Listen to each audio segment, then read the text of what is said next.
This is Braves Vision, powered by Southern Company.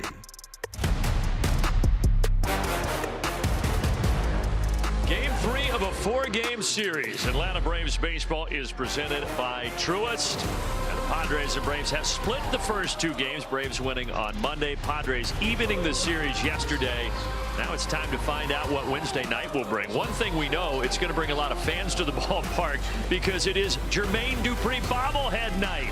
An Atlanta icon being celebrated here at Truist Park this evening. Welcome back to the broadcast booth, friends. Brandon Gaud alongside CJ Nitkowski. It is also game number 101 of the season. So, CJ, let's give an analysis of the Braves through the first 100. Well, we were banking on winning game number 100. That didn't happen. That's okay. It's only one game. But we like the round numbers, and we kind of like taking an assessment of this team through their first 100 games. It has been a good go of it. 58 and 42. They are in first place. Exactly what we were hoping for at this point in the season. The home runs have been there. The offense has been alive. 5 runs per game. That is 5th best in baseball. You see Michael Harris making a great play. Of course, the defense has been good. The bullpen has been excellent. Some battles lately in the starting rotation. But how about our guy Chris Sale and the year that he is having with the 2nd best ERA in baseball? And a return to the rotation tonight for Martin Perez. CJ, he's going opposite Michael King. So a lot of changeups probably that we're going to see today. If you like crafty pitching, you're going to like this one. These are not guys that are going to blow you away with the fastball, but a couple of guys that both have very good changeups. Now, we have seen Martin Perez all year. He comes off the IL after that contusion that he had on his forearm on the ball that hit him, and look forward to him making another start. And for Michael King, both of these guys very good at inducing a low exit velocity, right? Not necessarily a lot of strikeouts, but a lot of mixing and matching hitting spots and trying to keep the baseball off of the barrel. When we come back, Nick Green, Peter Moylan, they're going to talk about Jimmy Baseball. Jim Jarvis, 2 RBI triple yesterday, also had a hit off a 103-mile-per-hour pitch from Mason Miller. So a lot to talk about regarding Jim Jarvis when we return.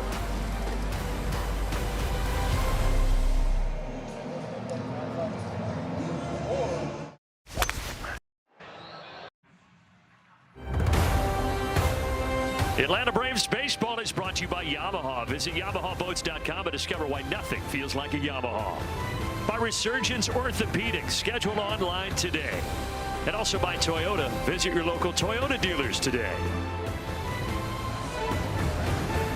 We're getting ready for the 3rd of 4 games against the San Diego Padres here at Truist Park. Series is tied at 1. Nick Green and Peter Moylan here with you. And Peter, the last 2 games, the offense has not necessarily been there. They have 4 hits in game 1, 4 hits in game 2. There is a bright spot in there, though. Jim Jarvis has been fantastic, really good in the month of July.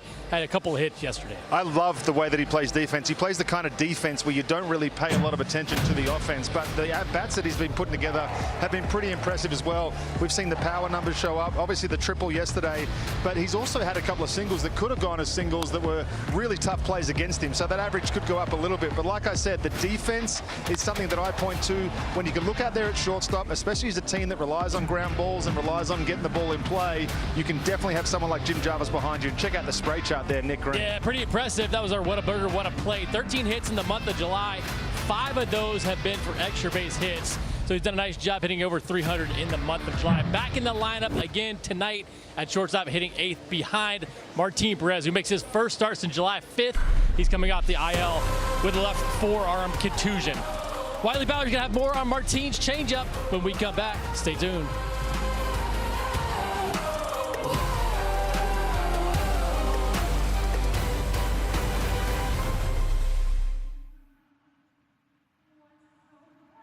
Going once.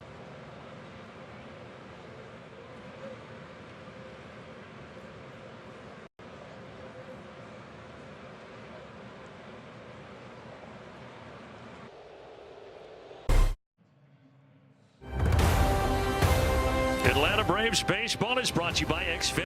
Reliable Wi-Fi at one price. Xfinity, imagine that. By Delta Airlines, keep climbing. And also by Racetrack, whatever gets you going.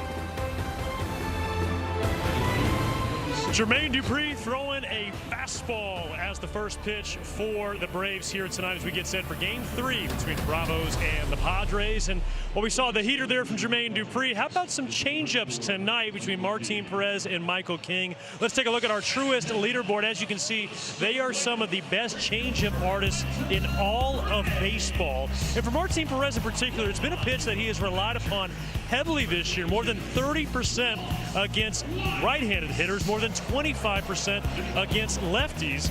And again, he can do it against righties and lefties. You see the swing and miss coming against the left-handed hitters. And again, for Martin Perez, it's been a pitch that has been the equalizer for him. So the question is, can he get out using that pitch against the Padres offense, and can he get deep in the game? That's been a key for Walt Weiss, trying to get a little more length out of that starting pitching. They'll try and get that done tonight. Braves and Padres, Game 3 of 4 coming up next. Thrilled to have you with us, celebrating Jermaine Dupree and Braves baseball on Braves Vision.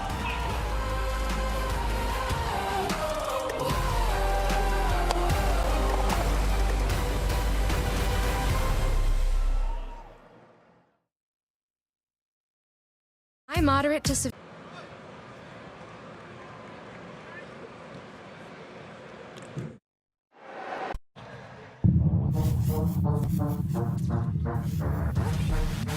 Welcome to Atlanta. Atlanta has always had its own style, its own swagger, its own sound. And tonight, one of the voices that helped define this city is in the house. ATL, let's play ball! Jermaine Dupree, Atlanta icon, music legend, now bobblehead immortal. But the city's biggest hits might still be coming. Matt Olson absolutely demolishes his baseball. This is Atlanta. This is bigger than the game. This is Braves country. And this is the standard. And here at Truist Park, we turn it up. He struck him out. Welcome to Atlanta, where the players play. Jermaine Dupree bobblehead night. There he is before the game with Braves chairman and CEO Terry McGuirk, and he is going to visit with us in the third inning. A lot of lines that were long outside of Truist Park waiting to get his bobblehead tonight. And we are ready for some baseball. Sun is shining, temperatures in the upper 80s, and we are anticipating Game 3 of this series between the San Diego Padres and the Atlanta Braves. Padres lineup. There's Craig Stammen, first-year skipper.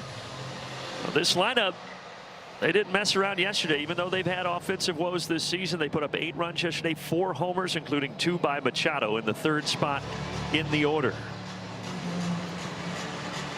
And Bogart's got the bump up after he was batting 8th. Now he gets the bat 7th after swinging the bat a little bit better. But you're right, they've moved this lineup around, especially what we have seen in the 2-hole.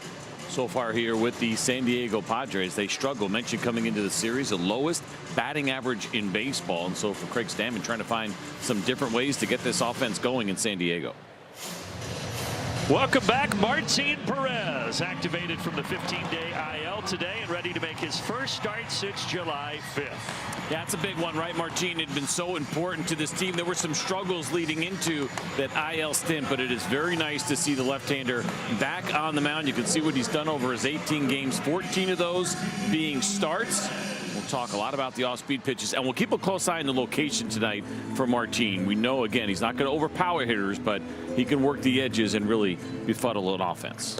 And that takes us into our Ford Keys. How about 4 score and, well, what are we really talking about? We're not going to go that far back in history, but when the Braves score 4 runs or more, when they score 4, 750 winning percentage. That's the best I could do. It's a changeup challenge here today. Not only Martin, you know about Martin's changeup, one of the best in baseball. Wiley just talked about it, but Michael King as well has an excellent changeup. You're going to see a lot of them. You're going to see a lot of weak contact tonight, and it's going to be a battle of the changeups here on the mound. One left and one right.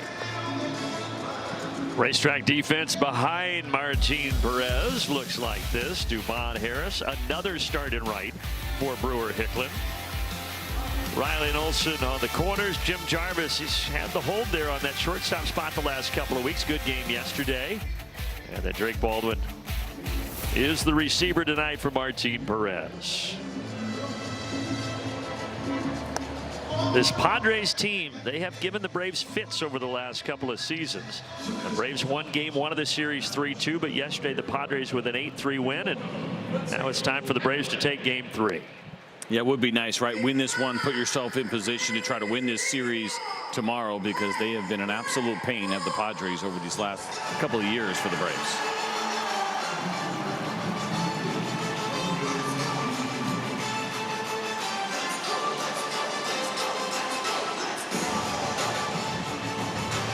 So Tatis to lead it off, and CJ mentioned it yesterday, but he likes to be aggressive early. 31 hits on the first pitch this year. That's the most in baseball, so he steps up ready to swing.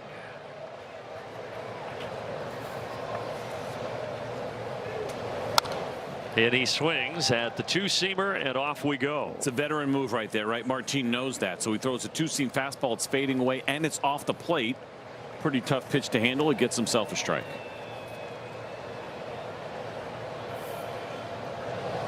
Tatis had one of those homers yesterday, 2-run shot in the 8th.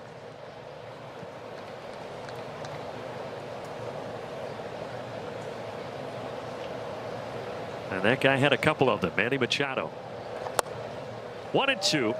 Back there calling those balls and strikes tonight is a 42-year-old from California, Gabe Morales. He's had a really good year, ranked 11th of the 84 umpires that have been behind the plate at least 10 times this year.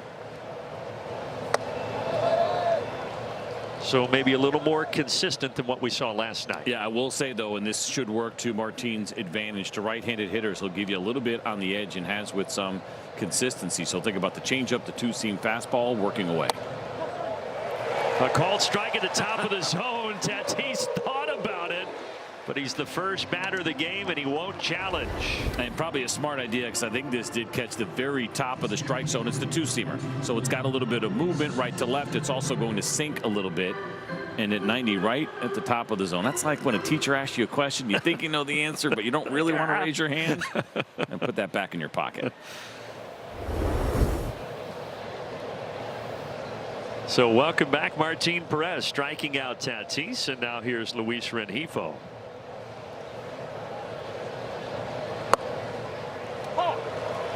That injury July 5th against the Mets, it was the comebacker off the bat of Juan Soto at 92 miles per hour. It hit Perez on that left forearm. They called it a contusion, just a bruise. There was no structural damage.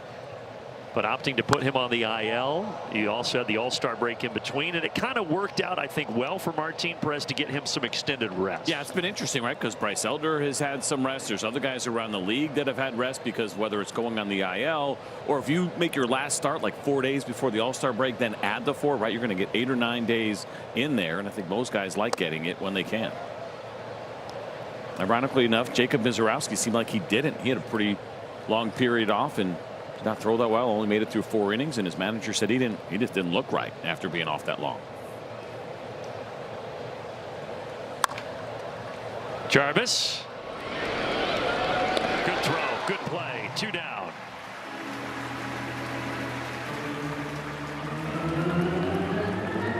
Martin Perez. Take a look at his arsenal. StatCast 3D powered by Google Cloud. Yeah, we've seen it all year, right? Leads with the two-seam fastball, the changeup, followed by that cutter curveball. You even see the four-seamer once in a while, but really those top 3 pitches, it's where it's at, and the great numbers against his changeup. 27 of his 62 strikeouts have come on the Martin Perez changeup. There's one. Ooh. We'll take it. I'm telling you, man, as soon as you see that trend, and you know an umpire is going to call it, you stay out there until he shows you otherwise. Go right back out there. He doesn't get that one. The other part, and it'll frustrate hitters, but when you realize an umpire is calling a certain area like that, you're going to open up your zone a little bit more, and then Martin hopefully can get some chase. Well, he knows he's got to be careful with Machado swinging such a hot bat. He had 1 homer on Monday, the 2 homers yesterday, and now 22 on the season, most for San Diego.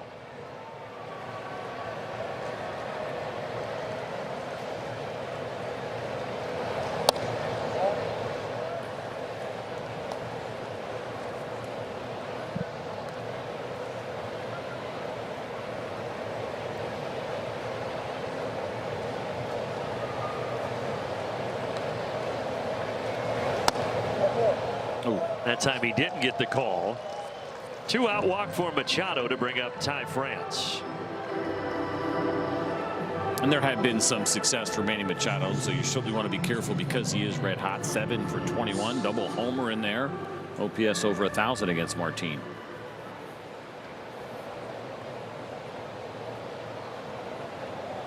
Now, we've talked the last couple of nights that Ty France has been seeing the baseball really well, and that has continued in this series. A homer and a double so far here in Atlanta.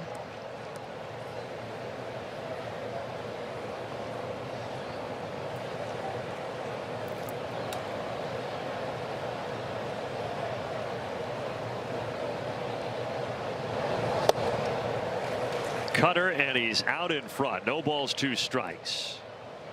Active streaks as far as extra base hits. 5 straight games doing that for Ty France, and he has 5 homers in his last 7. We just saw Jock Peterson with the Texas Rangers, and that kid in Pittsburgh is on fire right now.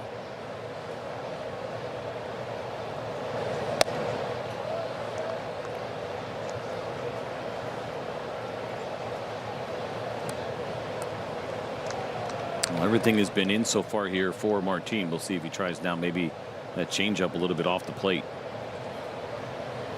Going back in again. Evens the count.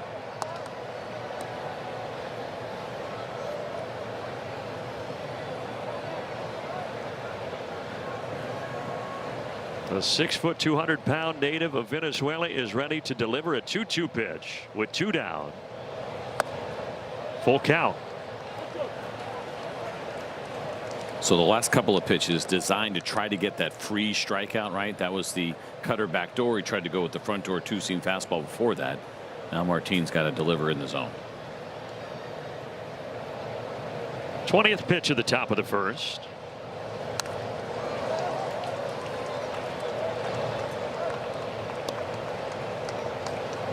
It's good to see Manny sticking with kind of, I don't say the old school look, right, but the baggy pants that was, you know, 2000s. I think about Jeff Bagwell, Barry Bonds, right, and that look has kind of gone out of style, but I still dig it. It's good to see. Pulled it down all the way in the back, almost covering the back of the cleats. Line to right, Hicklin backing up a couple of steps. He's got it. No damage at the top of the first. Bravos coming up.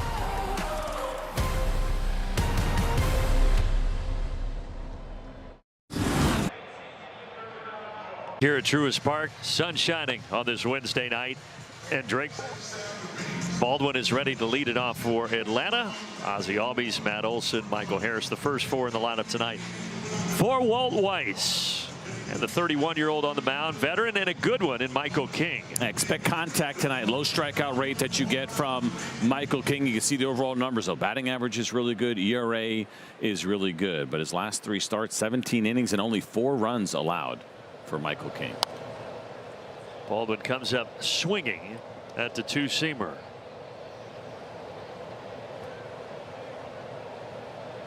The thing with Michael King is really nothing is straight. Everything is moving, and that's why he does such a nice job again of just not getting barreled up that much.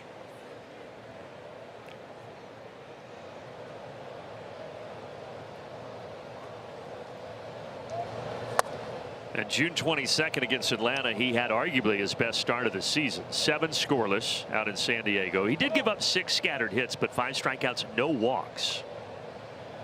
So hopefully a different story tonight.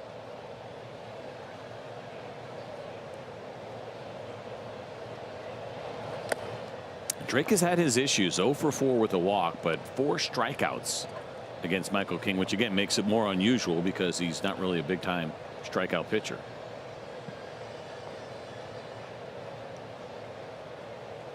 He's got Drake 1-2. Now Baldwin so incredible against the Texas Rangers. 10 for 14 in that series. The 3 homers leading him to be the National League Player of the Week. 0 for 6 this series, but he has drawn 3 walks.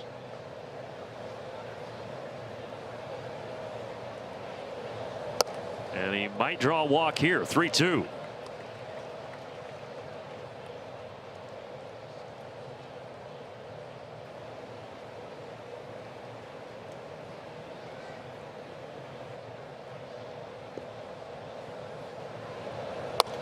He does walk him to start the bottom of the first. That's a thing of beauty right there. 0-2 to a walk for Drake Baldwin, and certainly happy to take that again against Michael King, a guy that he has struggled against. Racetrack defense for the San Diego Padres. Bowen gets a start out in left today. On the infield, Machado over at third, France at first. Bogarts and Cronenworth up the middle, and Campusano is the catcher. No way we're seeing Drake take off again first pitch, right? I'd love to see it, but he stays put. And against these guys too. They do a really nice job. 31 caught stealing for the catchers with the San Diego Padres. That leads baseball.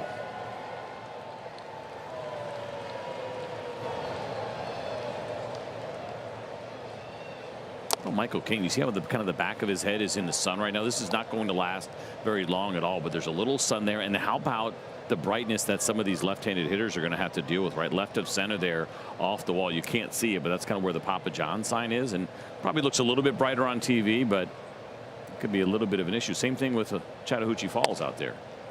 It's a tricky time of day.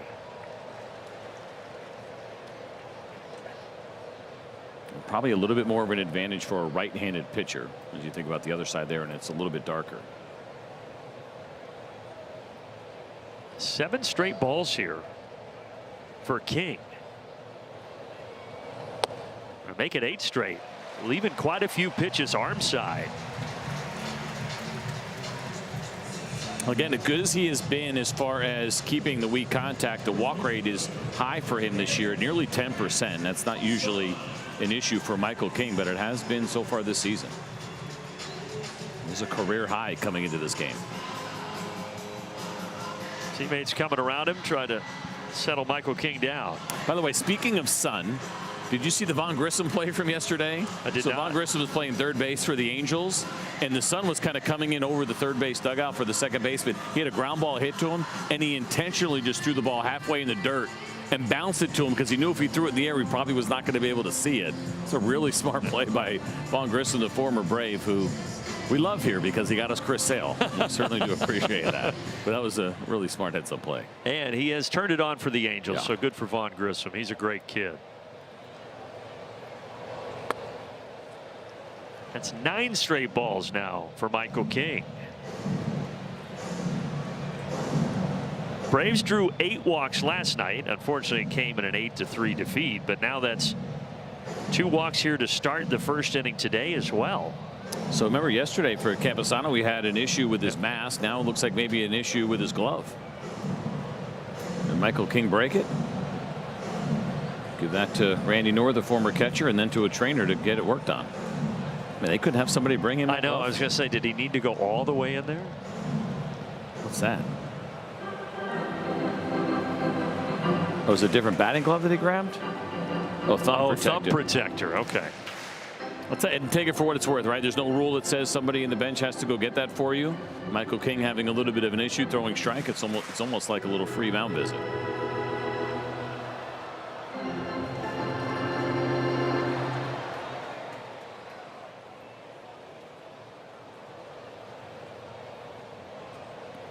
Everybody's back and ready to go.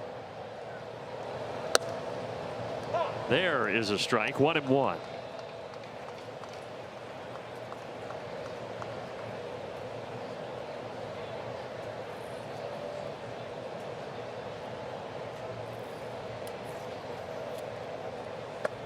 Just think about how different this is than that first time he faced Atlanta last month when, as we said, he went 7 scoreless, didn't walk a single batter, and right now he's struggling.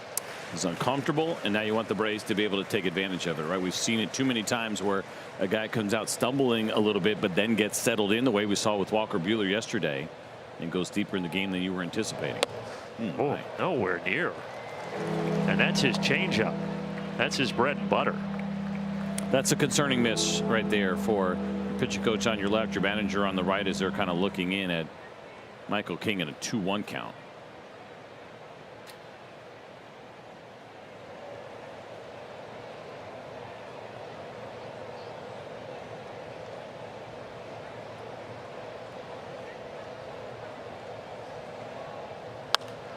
The 3-1 is a strike, and Matt Olson fouls it away.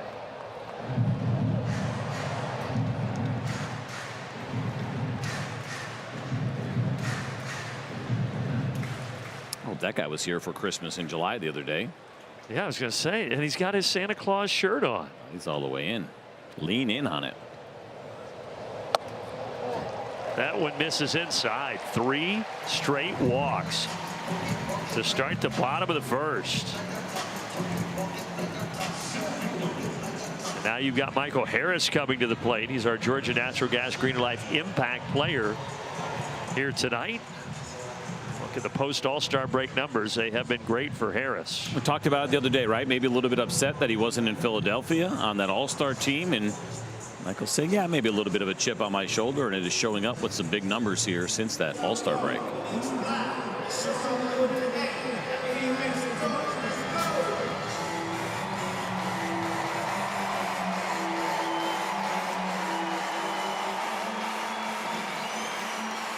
Gabe Morales breaks up the therapy session.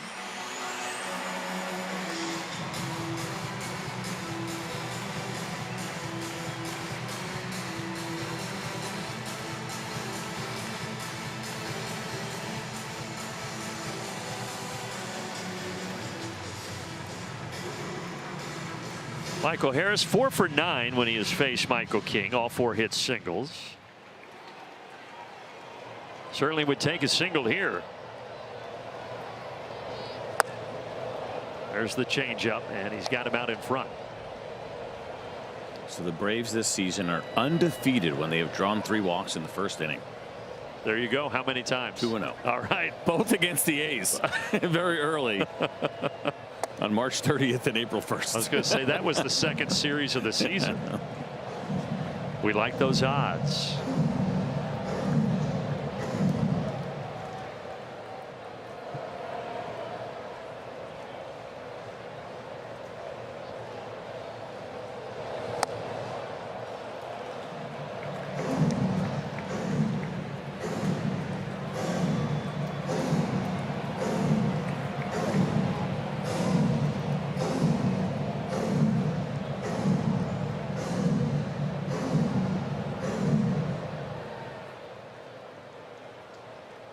Michael King looking for his first out.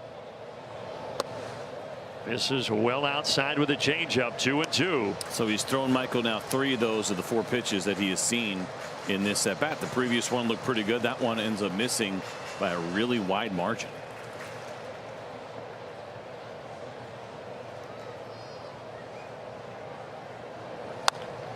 Ground ball. It's fair. It is going to score the first run of the game. 1-0 Atlanta.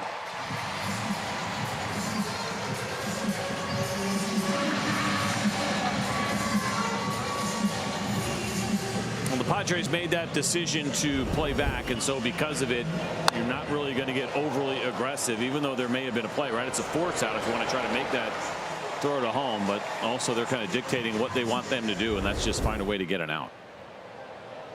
Now the infield creeps in. Well, everybody's in except for Machado back at third. He is back of the bag. So it gives Ozzie a couple of extra steps. They're doing that, of course, because it's Austin Riley who's got some pull power. So he's trying to give himself just a couple of extra steps, give him some more range left to right. Yesterday, Riley hit one 111 off the bat on the ground to Bogarts at short. Not sure I've seen this alignment, though, before. This is unique. And now Bogarts takes a couple of steps back.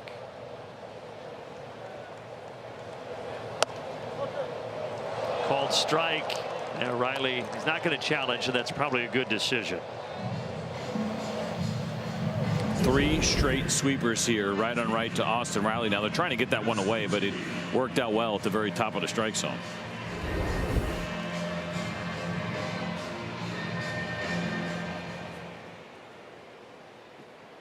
So King trying to escape here with minimal damage. Mike Yastrzemski once again the DH tonight in his second game back off the injured list.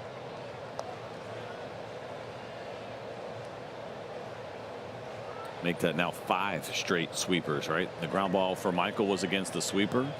3 to Austin, 1 to Yes.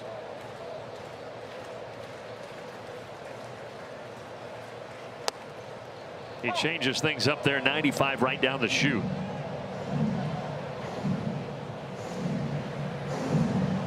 6 straight strikes after all those misses to begin the inning for King.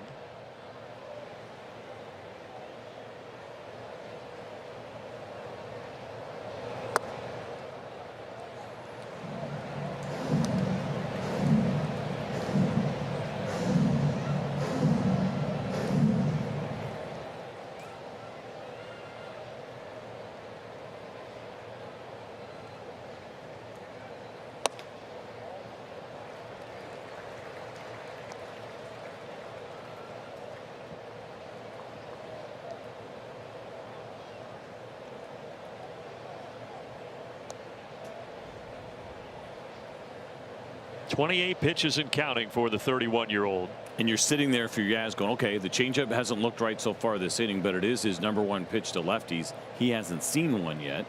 In the back of mind, he's got to be wondering, am I getting one? Oh, he got the fastball and a good one, and the Braves just get the one.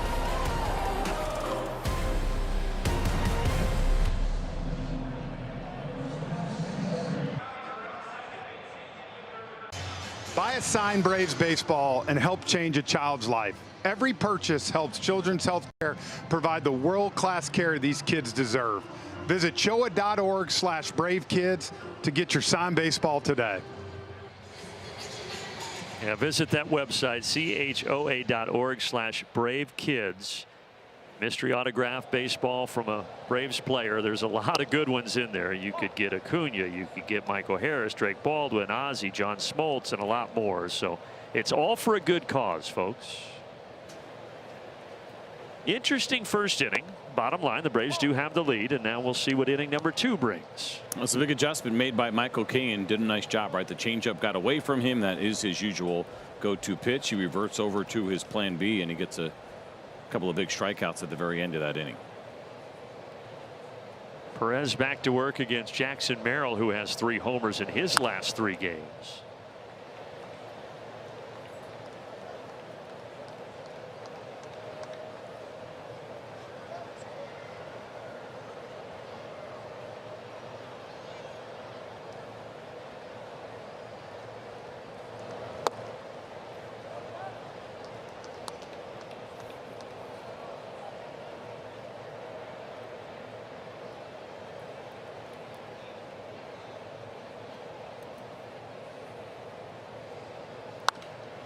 Talked about Merrill and his aggressive approach. He came out so good a couple years ago as a rookie. You look at the numbers across the board good. He hit just under 300 for an average. Last year, second year, 264.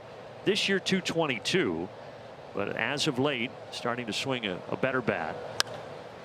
He hits this high into the air towards Dubon for the first out.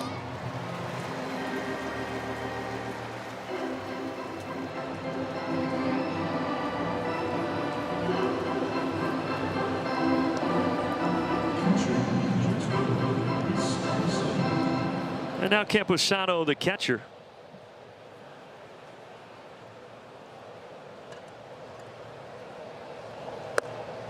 Talked about how several of these guys, CJ, have relationships with Craig Stammen as being their teammates. Unique for Campusano because he caught Stammen Stammen's final 2 years as a big league reliever in 21 and 22. So I would think they probably have a unique relationship. Absolutely, they do. And there's times, right, for Luis Campusano where he's trying to walk his manager through some really tough spots, and he understands his psychology, and in a way you're kind of everything as a catcher, right? You're a babysitter, you're a parent, you're a teammate, you're a psychologist, you're all of it.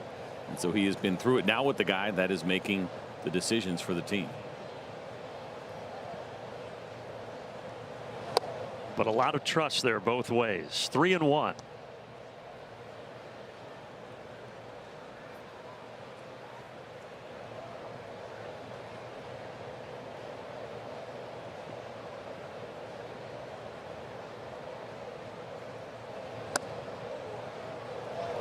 Issued a walk in the first inning to Machado, did Perez, and now here in the second to Campusano.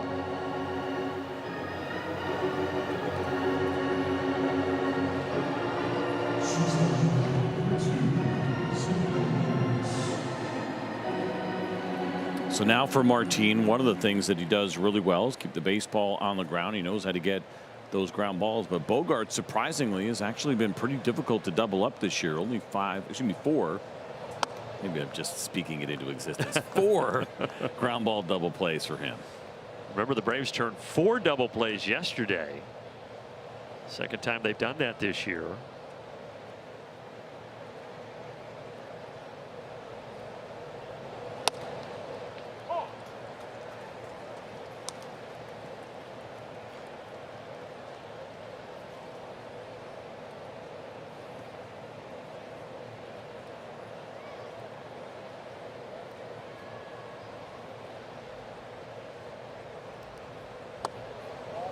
Ooh. Yeah, Drake thought about it. I'll tell you what, so we saw that earlier call right on a 2-seam fastball that was pretty far off the plate, and we know again the tendency that you get from Gabe Morales, and you're thinking, okay, well, anything close I'll get, and that one was close and probably even on the plate. All of a sudden now he's gotten a little tight out there. And it leads to a 3-1 count. So both pitchers command a story early.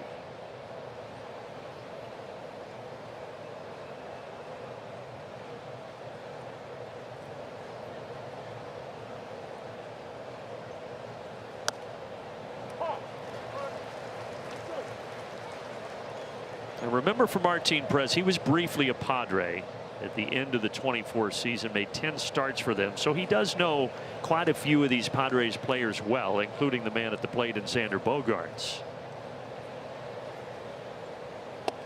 But he walks him.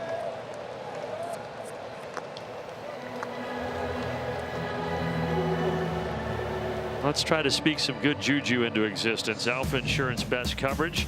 The changeup is such a great pitch for Perez, throwing almost 400 of them this year. Yeah, and think about, you look at that list and remember Martin missed a little bit of time, so he certainly would be even higher. Now Christopher Sanchez as one of the best in the game. All really good changeups there, but Martin leading the National League with the lowest batting average against his changeup. And all of a sudden now, just like Michael King that we saw in the first inning, Martin struggling with command.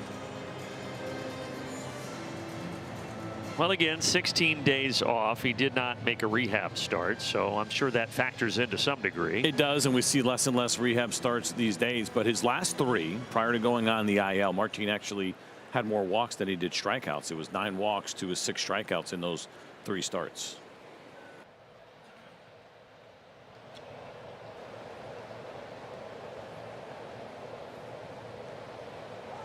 Squaring to bunt, and Cronenworth cannot lay it down.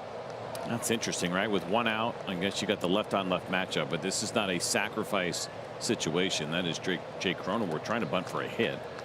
Certainly not giving up an out with 1 already on the board.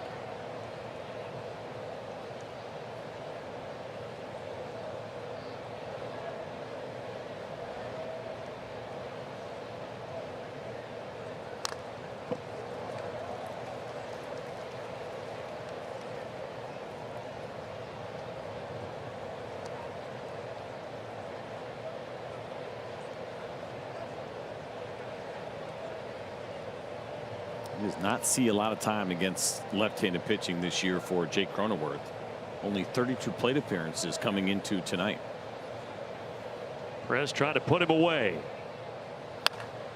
Sharp but foul, just by a foot. Not where he wanted that changeup in that 0-2 count. Ended up being in. Martin's going to want that pitch down and away from Jake Cronenworth. That was almost the first hit of the game. We've had 6 base runners between the 2 teams, but no hits.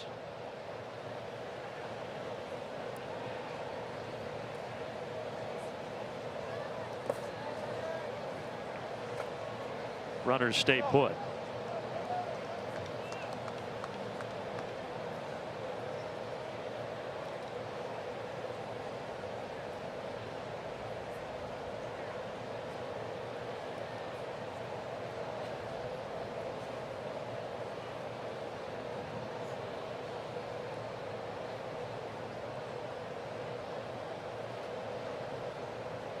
A ball and 2 strikes. Right field. This one, though, is also going foul. Between the foul balls and the balls, how about now what's happening pitch count wise here? Martin Perez is up to 43 pitches through an inning and a third.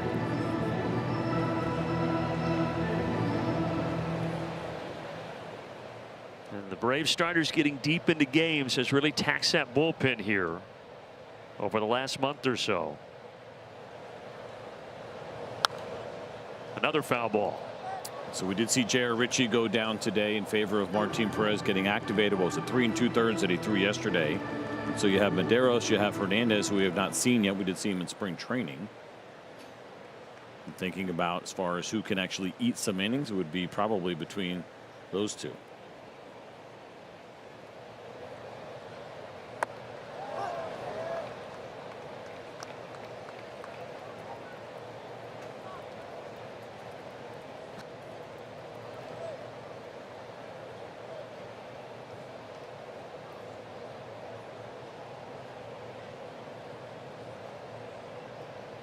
Pitch number 8 of the at bat. He got him. A change up, and that's a good location. And Cronenworth trying to go down and get it. What a battle this was for Martin, but he ends up winning it when it is all said and done. And mentioned that changeup earlier that was nearly hit down the line for a base hit where he missed location. That is the adjustment that you were looking for from Martin Perez. After 5 foul balls, Cronenworth back to the dugout with a strikeout. And Jace Bowen, the 9th batter in the order, the rookie at 25 years old at the plate. Made his big league debut on June 2nd.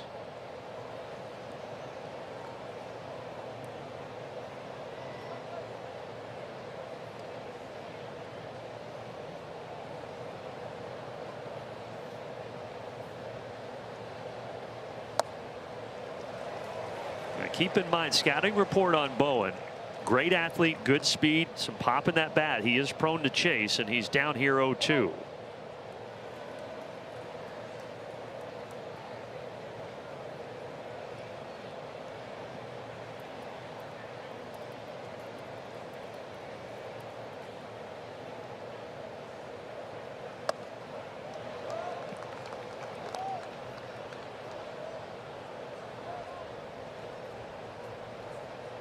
I think that was kind of the rhetorical ask there from Martinez. Was that wide? Yeah, it was a little outside. Do that to try to play with an umpire. Can you get in his head? It rarely works, but we all do it. Now, if he asks if that was up, that might be a stretch.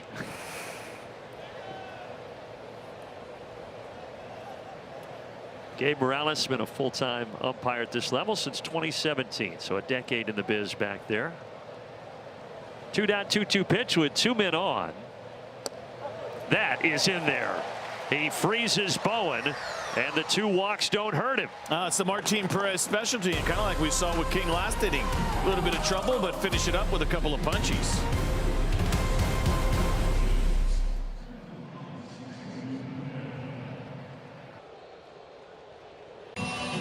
Time to welcome in Wiley Ballard. It's our Children's Healthcare of Atlanta Field Report. Well, Brendan, the Braves have welcomed in Martin Maldonado into their dugout for this series. Now, he was hired by the Braves as a special assistant to the front office during the offseason, but he was a key piece to that Houston Astros run these last few seasons, including their World Series championship in 2022. And he was also teammates with Mauricio Dubon for about 3.5 seasons. And Mauricio knew him all the way back to 2014, but finally had a chance to be teammates. And Mauricio always said Maldonado had a kind of a sixth sense about baseball, so much so that when Mauricio was traded from San Francisco to Houston, he told his family that was it. And then by the time he called Maldonado shortly after, Martin said, "Oh, I already knew."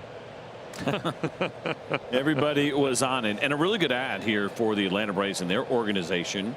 Cool to see Martin Maldonado in uniform in the dugout. He was in uniform just a year ago. Dubon tried to stop, but the sweeper gets him. That's now 3 straight strikeouts for King. Yeah, the adjustment has been made. Again, that changeup not feeling right, and so go to something else, and that something else has been the sweeper. He started him with a 4-seam fastball, and then it was 3 straight sweepers.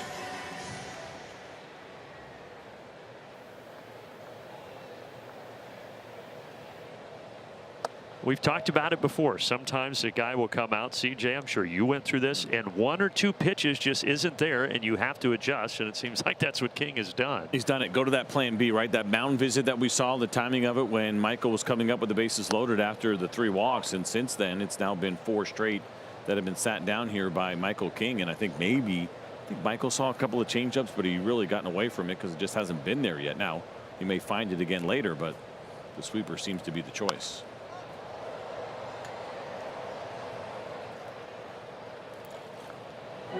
Saxby's Who's Got the Sauce? Well, Jarvis did last night. How about his first big league triple, scoring 2? That's fun to watch here from Jim Jarvis. He had gotten that cutter that was up over the plate. Nearly got himself another homer, but triples are way more fun to watch anyway. And Jimmy Baseball has been a treat. And a treat he continues to be. There's the first hit of the ball game, even though it's our 7th base runner of the ball game. Well, broke the changeup back out, and Jim Jarvis was ready for it. It's 87 miles an hour. You'll see a little bit of run here. Not a bad pitch at all, and just a really nice piece of hitting by Jim Jarvis to be able to stay on it long enough to find himself some room up the middle for a base hit.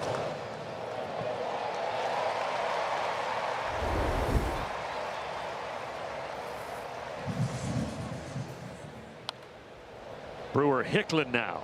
And by the way, I saw when I was at the game against the Rangers, you guys got a fly ball that went up over your head. That was crazy. Yep. Still the first time that I've seen that here in 4 seasons. I didn't think it was possible. Yeah. It's not out of the realm. Now the angle right coming down, that's where the challenge is going to be. It's going to have to be perfect in order to actually happen. I want you to know, though, it wasn't like Fenway. I was out of my seat. I was ready. A little more time to digest from here. That's right. Hicklin down the line, but it's going foul.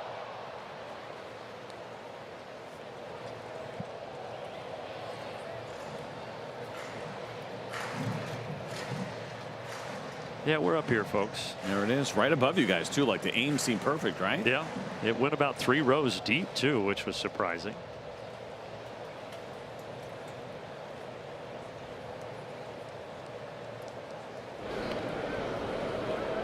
That's one thing, right? We have not seen, I don't think we've seen a stolen base yet, right? From Jim Jarvis. We know that he can run. He certainly put up the numbers in the minor leagues and a part of his game that we're all very well aware of. We just haven't seen that first big league stolen base. He's pretty much done everything else to this point. Had 32 steals in the International League and AAA before getting called up. That was 3rd most in the league. So very capable indeed. Hicklin to center field, sending Merrill back. Brewer Hicklin just missing that first big league homer.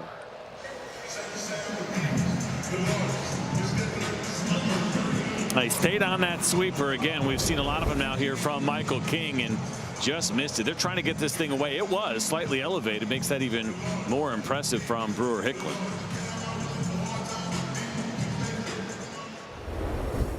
He's got 2 young boys, and he told me that his oldest boy, 4 years old, before he leaves to go to the ballpark most days, he says, "Dad hit a homer." Almost got it done right there. It's going to be awesome. The time it happens. And his son tells him, one of the boys, letting him know. He's been a joy to be around, having the clubhouse for these Atlanta Braves here the last couple of weeks. Baldwin turns on it.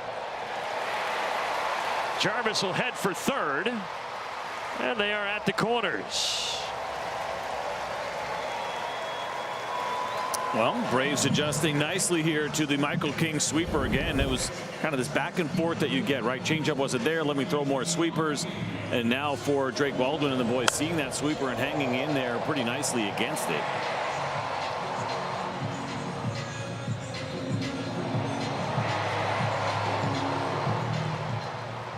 So Baldwin a walk in the 1st. Now a single here in the 2nd. Ozzie Albies to the plate.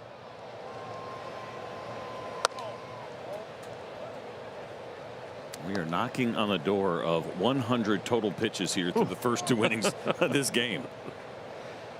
Snail's pace so far in game 3. The good news, Braves on top and looking for more.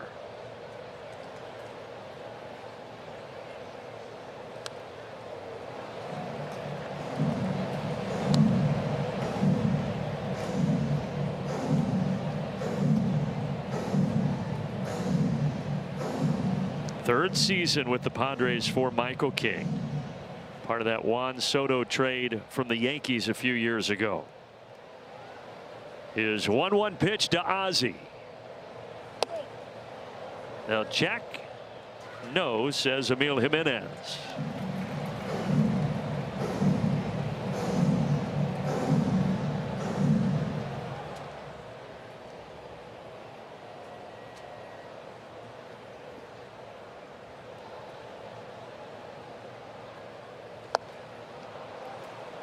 That's the one he wants right there. Even though it's a good pitch, it's off the plate most of the way, ends up catching the strike zone for a left-handed hitter that is coming into your barrel. It's again, good pitch, outer third, but it stays flat, right? There's not a lot of depth to that sweeper. See Michael King going to that pitch comm device on his belt where he can call his own pitches and relay them to Camposano. 2 on, 2 out, 2 balls, 2 strikes. He got Ozzie. Went to the changeup to end the second. 1-0 Atlanta. Jermaine Dupree in the booth next.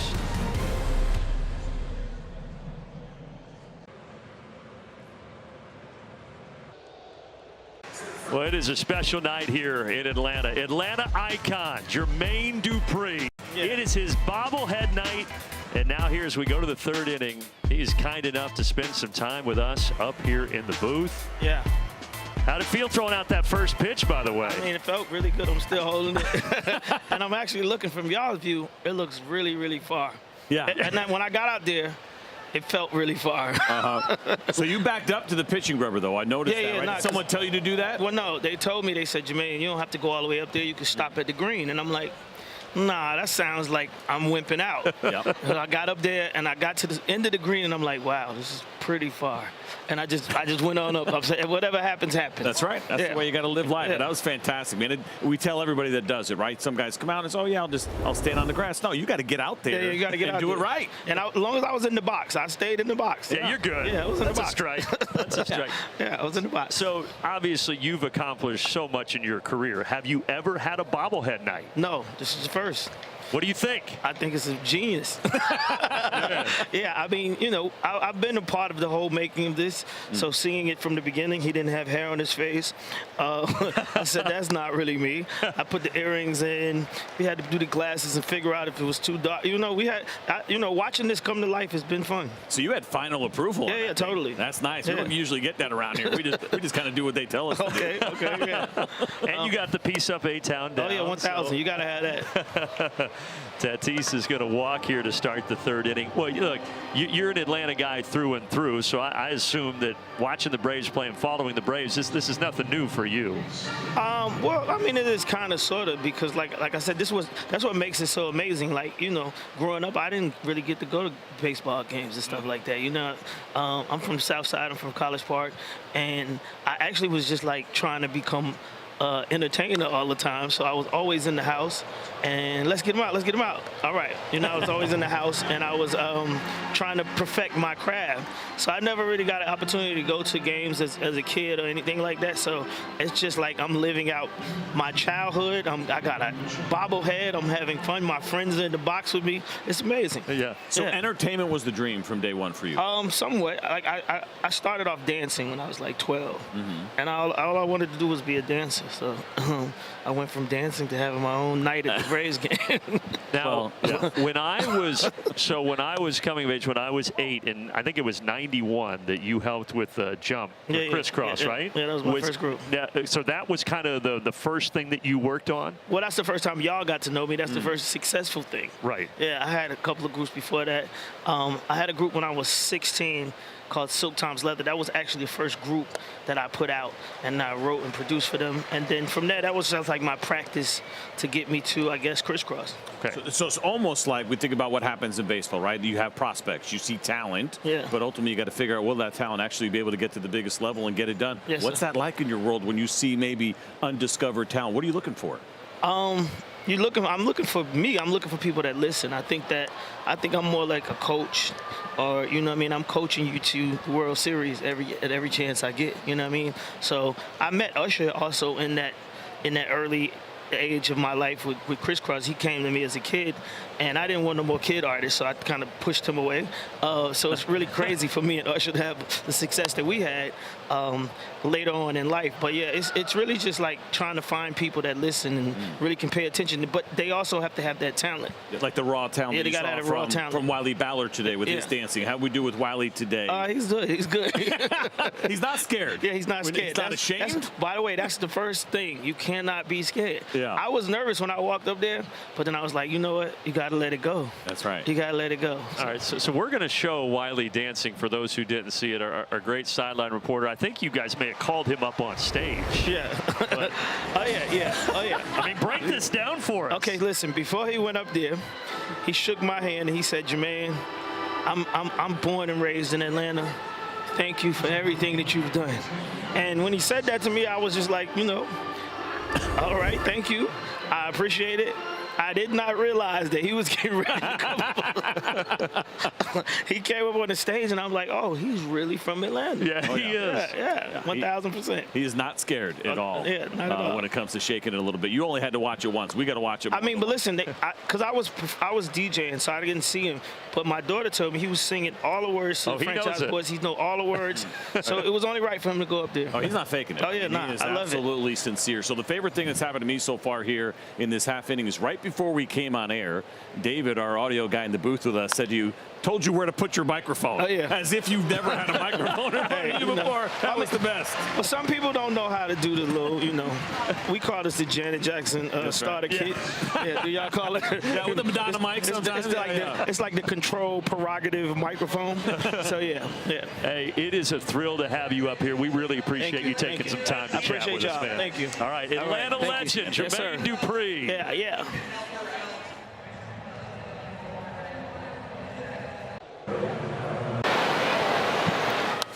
Yeah, Matt Olson leading off the bottom of the third. Again, really appreciate Jermaine Dupree not only having the entire night here and agreeing to do the bobblehead thing with the Atlanta Braves, but the pregame party in the Battery, Wiley dancing, and then him spending a half inning with us up here in the booth.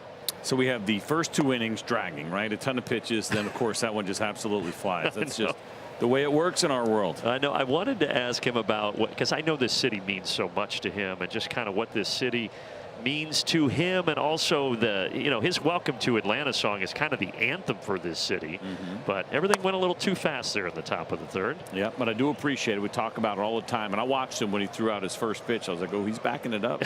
He's going to go all the way. And then it was a matter of, all right, if you do it, you got to make sure you get it there. He was a little wide, but it did make it all the way in the air. Yeah, I think that's the key. Get it there in the air, and he did. And what we would have asked him if we lasted long enough is like everybody thinks, man, just don't do what 50 Cent did. Right? That's just it. Throw it right into the ground. It's got to be better. He went hard left, yeah. like way hard left. This was much, much better. Like, all right, if Manny Machado's hitting, he probably takes one in the knee right here, but that's fine. Oh, actually, maybe the ribs. But he got it there. He got it there. All right, 2-2 to Matteo. A full count. And that must have been a thrill of a lifetime for Wiley today. Yeah, I mean, Wiley genuinely knows pretty much every one of his songs, and he was up there keeping up with every dance move. So props to Ballard. Ooh.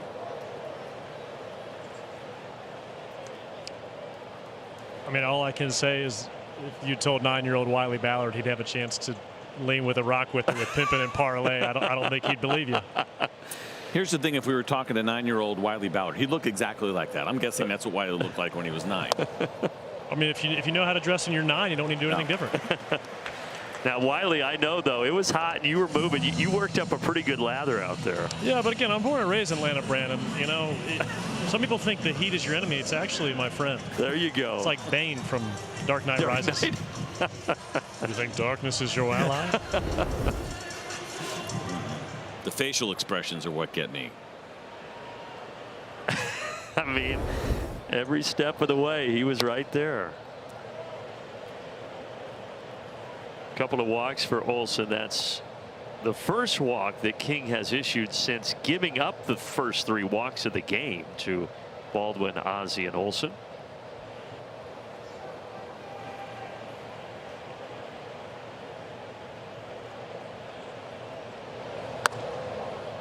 And the last thing I'll add on that, guys, is just for my generation, if you're from here, that those guys mean a lot. So it's pretty cool to have a chance to recognize them here. And yeah, man, that was awesome. So. And clearly, what you said to him resonated, right? I mean, that's the thing, and you talked about that was awesome. That was legit. I think civic pride, I think for all cities is a big deal when it comes to the sports teams. But I think they got to a place where people were as proud to have them franchise boys or Jermaine Dupree from Atlanta as you are the Braves or the Falcons or Hawks. And in 2001, when he came out with Welcome to Atlanta. It really kind of became, over the last couple of decades, the anthem here for the city. I still say it when I land and I get off the plane. You know, they usually have someone there that welcomes you and tells you here's where you can find your next gate. Often they'll say welcome to Atlanta, and if they do, I always respond with where the players play. That's right. Now 9 times out of 10 that gate agent has no clue what I'm talking about, but that's just a tradition of mine. Well, now all of a sudden King has kind of lost the field a bit. That's good to see, right? There was concern after he worked his way out of that first inning, only the 1 run allowed, and then looking like maybe he was getting a little bit more settled in. Nobody wanted to see it.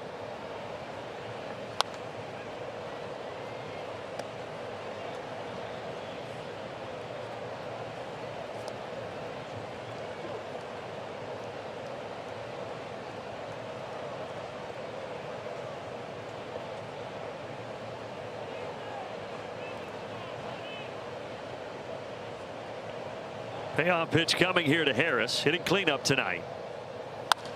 Hit hard, Machado. Whoa! Wow, we're going to have to take a look at that. Now, Mike Malinsky, the umpire, says that Bogaerts kept his foot on the bag, but it was close. If he did, it's going to be pretty incredible, and the Atlanta Braves are not going to challenge this. Wow.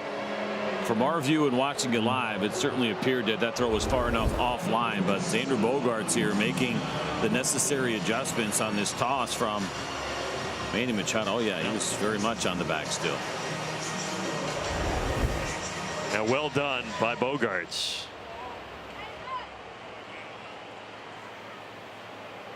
You don't see it often, but put it 5-6 in your scorebook, and here's Riley. Toyota Trends feature Riley this season against the fastballs. We've talked about it, but July he's just looked much more comfortable. More contact, right? All the other numbers, the OPS and the batting average really good here. Now he hasn't seen a fastball yet, and that's probably part of the reason, right? It has been all sweepers, 4 of them to Austin Riley. There you go, another one.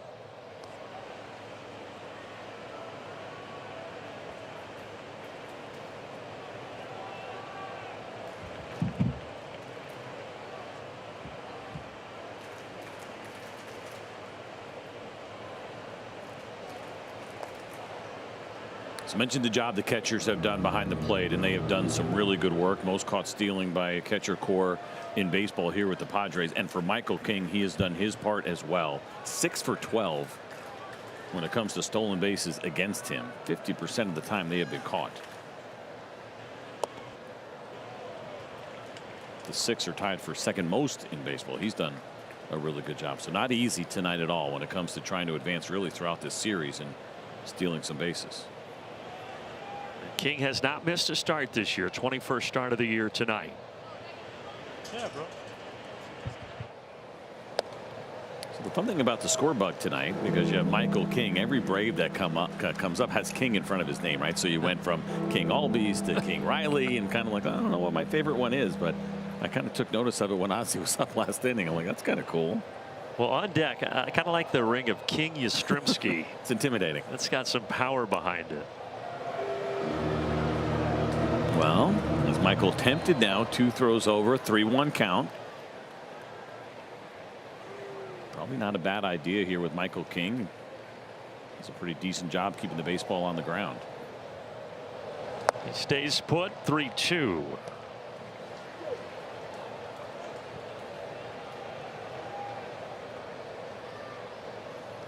It's an old adage, if you throw it 3-1, you throw it 3-2. It was a changeup that he saw there in that 3-1 count. Huge lead for Michael Harris. Ooh. He scrambled back. They were trying to bark at King, and they're going to get a balk called out of it. It's the second time Campusano had done that. He actually did it the first pitch of the at-bat as well, where he stuck out his right arm and telling Michael King to throw over, or at least step off. He missed it the first time, but he sees it this time, and let's see what kind of flinch we get here from him. Yeah, the hands move first. I think that was the issue. Unless the knee flinched. Oh, you know what? He didn't step off, actually, as he did that. So they had a balk last night that brought in a run, and now a balk here in Game 3 of the series for the Padres.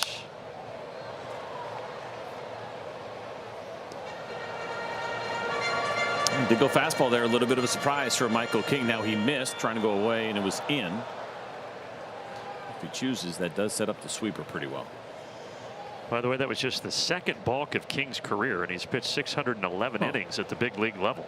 So that's how rare that is. Payoff pitch. He got him. Changeup. 5 strikeouts for King tonight. Let's get a message in here from Zaxby's. 10 wings, $10. At Zaxby's, the math is mathing. Zaxby's 10 for 10. Time for King Yastrzemski.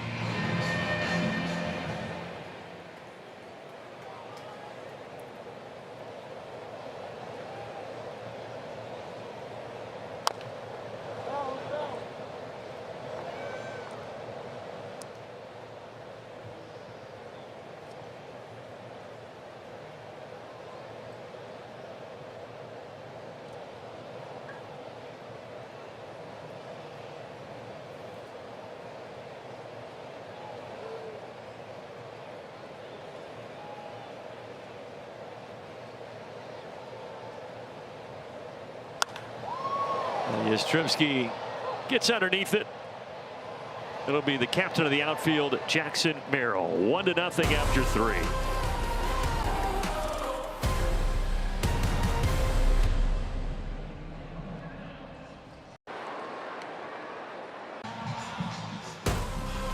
This is Braves Vision, powered by Southern Company. 1-0 Bravos as we head to the 4th. Brandon, CJ, and Wiley with you for game number 101 of the season for Atlanta. Perez, a quick 3rd inning. Let's see what he can do in the 4th. You're probably getting yelled at as much as I just have been on social media because we kind of messed up, both of us, on what happened there with Michael. It was a 3rd disengagement, and so because they didn't pick him off, it becomes a violation. So not a balk. Good clarification. So just still 1 balk for King in his long career, and Merrill now has a single to start the 4th. Now they've had 4 walks, but that's the first hit today for the Padres. Take a look at the pitch here from Martin Perez. Not bad here, down and away, but we know with Jackson Merrill and kind of what has been going on here is that he has struggled more on pitches that are up, chased down on the off speed, but that fastball, while generally a good left on left pitch, where his swing is right now, you probably want to go a little bit higher. I felt like I got pulled into the principal's office there. That's why I don't check it very often. It's the way to do it. You're our social media police up here. So I'm looking for the movement, right? What do you do? What happened? Well, no, it's a pretty simple rule. He stepped off, and if you don't pick a guy off 3rd time, then it's a violation of the rule. It's only been in the game 3.5 years. So I feel like I haven't seen many, though. No. That's the thing. You just never really see them. Yeah. But thank you, everybody, for those of you that used a nice tone. And for the rest of you, you're getting muted tonight.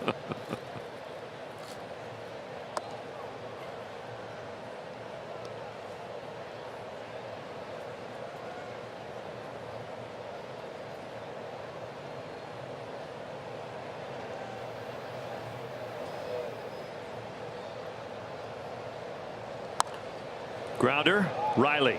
There's 1. There's 2. The Braves have been double play machines in this series against the Padres.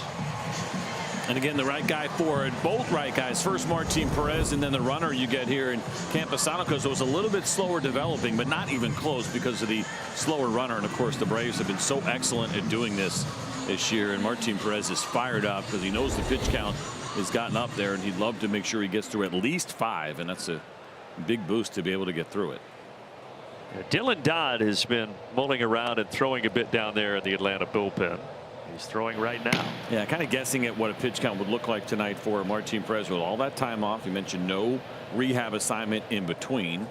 He was in the low 70s in his last game, but that was a while ago. I thought 80, 85 maybe here tonight. And I think we've seen it with teams, and the Braves, they're not the only ones. You get a pitcher who's been around for a little while. You're not going to be as concerned because you know he wants to be out there. And so I think at least a minimum of 4 here for Martin. 77 in that last game was the pitch count.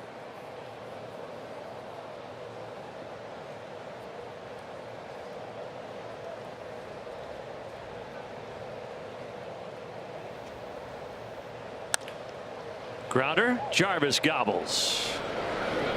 So Martin Perez, a quick third and a pretty quick fourth.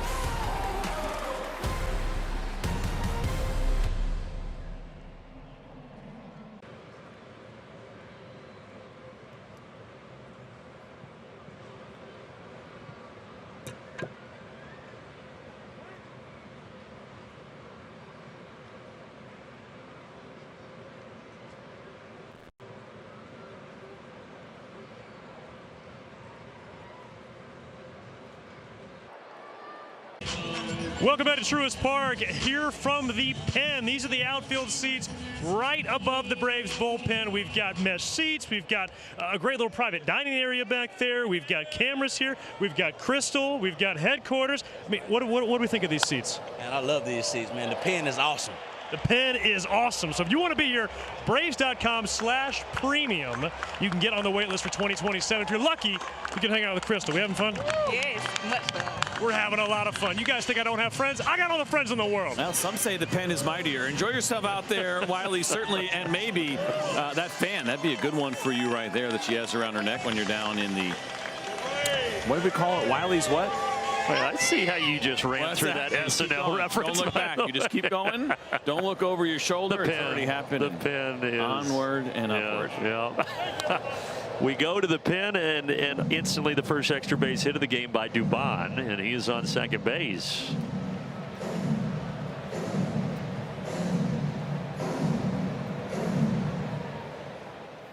Braves getting that lone run in the first inning. Nothing for either side since.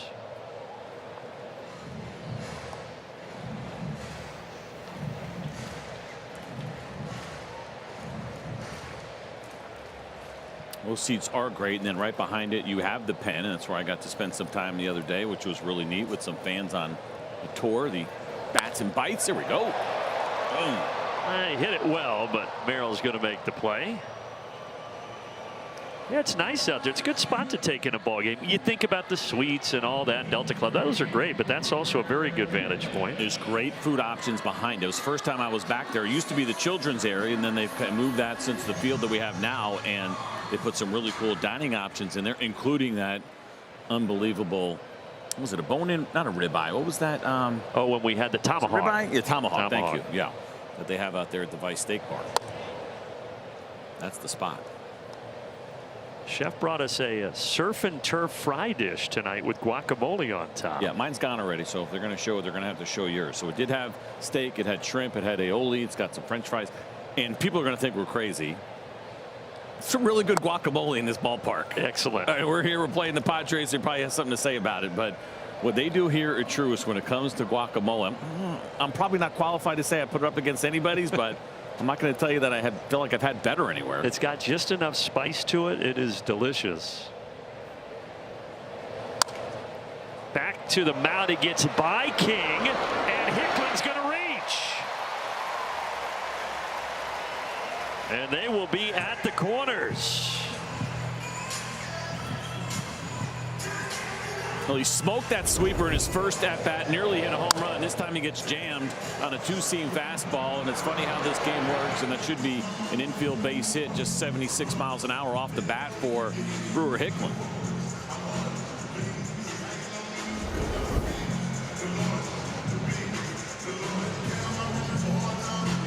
So a good chance for Atlanta to add on. It is a single for Hickman. Baldwin is 1 for 1 with a walk. And again, we'll see about movement here. And got a good ground ball pitcher in Michael King. Not necessarily thinking about a straight up steal, but also just trying to avoid any potential double play.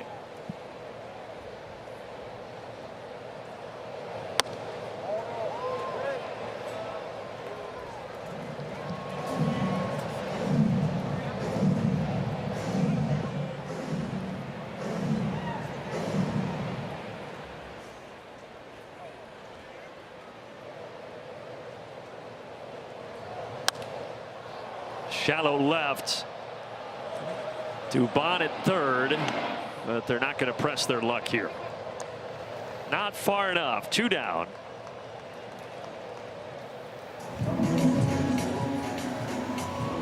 Hunter Brewer-Hicklin, you were talking earlier about Jarvis and how good he was at stealing bases. 25 for 30 for Brewer-Hicklin as well at the age of 30 in AAA in 77 games. Again, not a great team when it comes to trying to take advantage, but got good speed out there right now.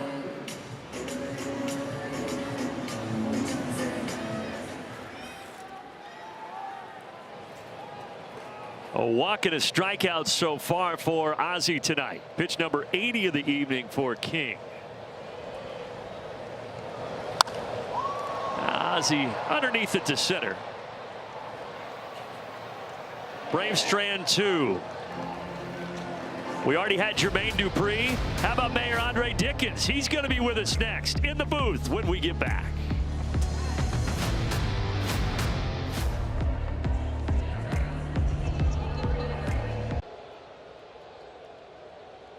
Well, it is a night of Atlanta royalty here at Truist Park. As we go to the fifth, we were joined earlier by Jermaine Dupree. Now the mayor's with us, Andre Dickens. Really appreciate you being here, man. Man, I'm glad to be here. This is an awesome place to watch the game, man. This is cool. I'm saying match because I've been on Soccer Time for the last freaking 2 months, man. I did want to ask you about that. We're going to get to baseball in a second, but it was so cool to see the city embrace soccer. Yeah. And the World Cup, and I know for you that had to be a lot of work, but now that it's in the rear view, how special was that? This was a special moment for the city of Atlanta. For 6 weeks, we really showed the world that we were this blossoming, beautiful city that was a major sports town, has the best venues, the best hospitality, safe, and the experience that the people from all over the world had. They are talking about it still, and even the experience that Atlantans had. They were tourists in their own town, downtown, and soccer. Hey, folks were cheering for games they had never, ever watched before. People were picking teams. They had no, 2 months ago, they didn't know anything about soccer. By the end of this thing, they were picking Spain over Argentina or vice versa. And leading up to it, I imagine it had to be exhausting for you and your group and the amount of details that went into preparation. Absolutely. So many details, from safety and security first, because this is a level 1 event, international event. You got to make sure it's safe. Remember, in 1996, we had an incident during the Summer Olympic Games in Centennial Olympic Park where a bomb went off. We wanted to make sure that never happened and that everything was safe, and so we had to secure not only the stadium but the Fan Fest and all of downtown, and still maintain safety throughout the whole city of Atlanta. But then the traffic planning and all of the international dignitaries. You have to worry about how to make sure you speak different languages and make sure that cultural norms across these various religions and cultures and countries. It was a lot of details, and I put the team to work, and they executed perfectly. Shout out to Arthur Blank and the whole team at Mercedes-Benz and the state of Georgia and everybody that chipped in. Yeah, you guys pulled it off amazingly, and we judge our guests often by how the team performs when they're up here, and Dylan Dodd just got a strikeout, so you're off to a good start, man. Yeah, all right, man. I saw the fireworks and everything. I'm like, yeah, I might stay here a little while. Let's see if we get another strikeout. But with your schedule, I know you follow the team a lot, but you probably don't get to come out to the ballpark a whole lot, do you? No, I've come out here so far this year, one other game, and I plan to come back even more. I just couldn't do it with FIFA, all the plans with that and everything else we had going on. But now, this is that part of the year where we've already passed our budget. We already got through the summer highs of things. Once the kids go back to school and it starts, get the summertime stuff out of the way, I'll be here for, October baseball because I know we're going to be in it, man. I know playoff baseball is all coming through. That's what we want to hear about. So you're in public life, obviously, public service. You understand how this stuff works. When they told you you're going to be following Jermaine Dupree, that's usually not the order you want to go in. What was the reaction? So I can't go first? Yeah, man. Listen, JD, he texted me and he was like, I'm getting a bobblehead on Wednesday night at the Braves Stadium. I want to make sure you're there. And I was like, all right, man, I'll clear the schedule. And, he says he's the mayor. I'm the mayor. Hey, he got it. He's the entertainment mayor. I'm the mayor that got to fill potholes and make sure people get home safe. I got the hard job. Say he got the cool job. Well, we were talking with him, and another strikeout. You're on a good run here. But about Jermaine Dupree and how much he means to this city and kind of how much this city means to him and vice versa. And I know with how long you've been around this city, too, you know what he means to Atlanta. Absolutely. I'm born and raised in Atlanta, Georgia. And, when Jermaine Dupree started his label, So Def, he really put the city on the map as a music powerhouse. He produced music. He produced talent like Ludacris, So Def, produced the Brat and Bow Wow and all these other great artists. And then he went out there and started. His music was so good that he made music for Mariah Carey, music for, you know, all these other R&B artists. And, you know, this thing has just taken off. Jermaine Dupri has a catalog that rivals all the other musicians and entertainers and producers in the nation. I put him up against anybody. He is so good at what he does. He's humble. He's down with the people, and he made the best song for Atlanta, the Welcome to Atlanta, him and Ludacris, and it really showcases the city. But you're the real mayor. I'm the real mayor. But you know what? They give me 2 terms. He's working on his like 8th term, man. Let him get his contract. Hey, it went too quick here, but we appreciate you joining us. Thanks so much. Good deal. Go Braves. Mayor, appreciate it. Hey, keep doing your good job, guys. Thanks. Thank you. Thank you. Mayor Andre Dickens.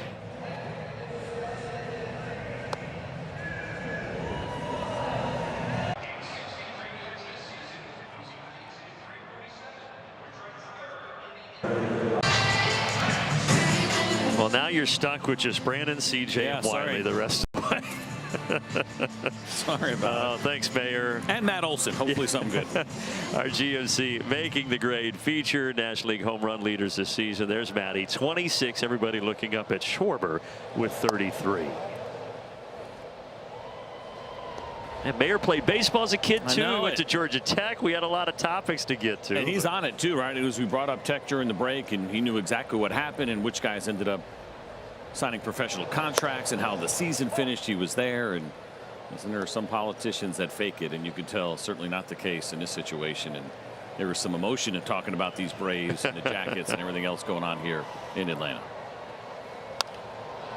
Olson 2 walks tonight, and now this pop into the shallow outfield grass.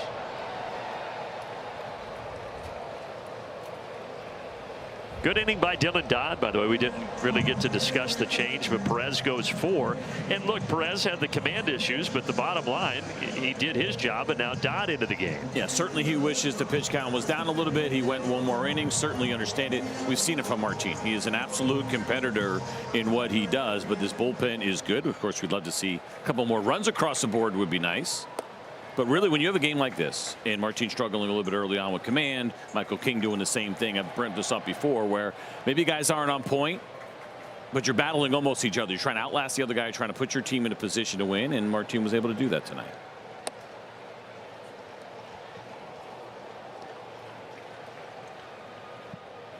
$85 pitches right now for Michael King as he faces the other Michael Harris.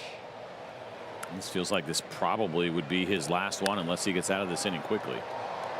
Ranging over Cronenworth. So 2 down.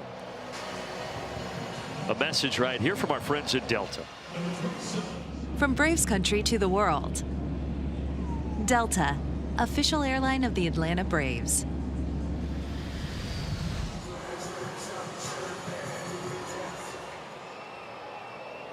Two quick outs. Austin Riley at the plate.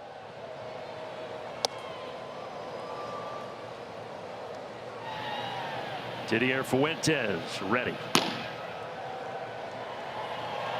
Pretty indicative of Walt and what he has said consistently throughout the year. When there is an opportunity for a win with the depth of this bullpen, he's going to go for it. And so even though Martin only goes to 4, Dylan Dodd is a high leverage reliever pitching in the 5th inning. And we know what Didier Fuentes brings to the table, and he's going to pitch this 6th inning with a 1-run lead. It's asking a lot, right? No margin for error, but he's going to go to the big arms right now.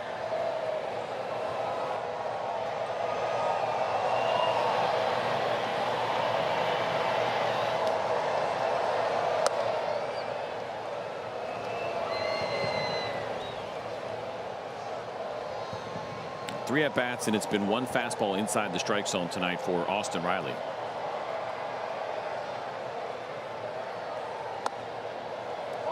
Two. And right there on the outside corner. Talked about it being King's 3rd season with the Padres. He re-signed this offseason in December. 3-year, $75 million deal. Riley laces it to left, and the inning will continue. It's got to feel good. In his last at bat, there were a couple of changeups where he swung and missed and had a strikeout there with a couple of runners on. And so now for Austin Riley, another changeup, and a good one, down just below the zone. He stays on it. and barrels it at 109.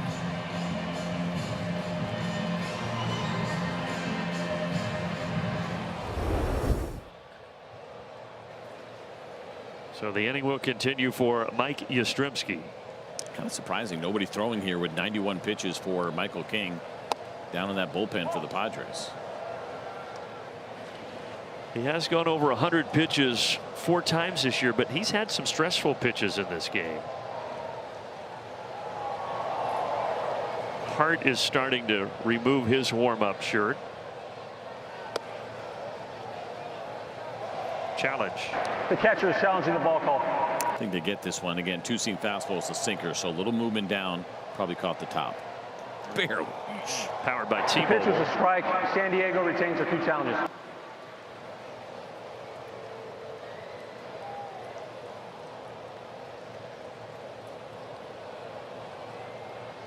King trying to finish his night with a 6th strikeout.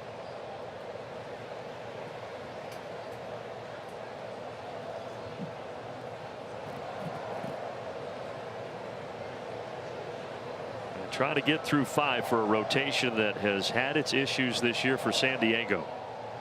Injuries and performance.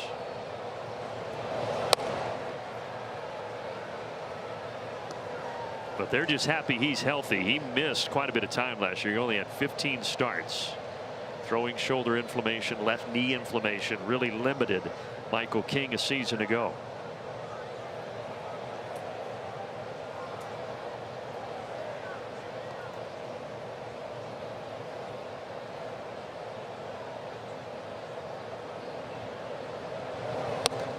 He gets Yastrzemski to chase up top, and King does get through 5. It's still 1-0 Atlanta.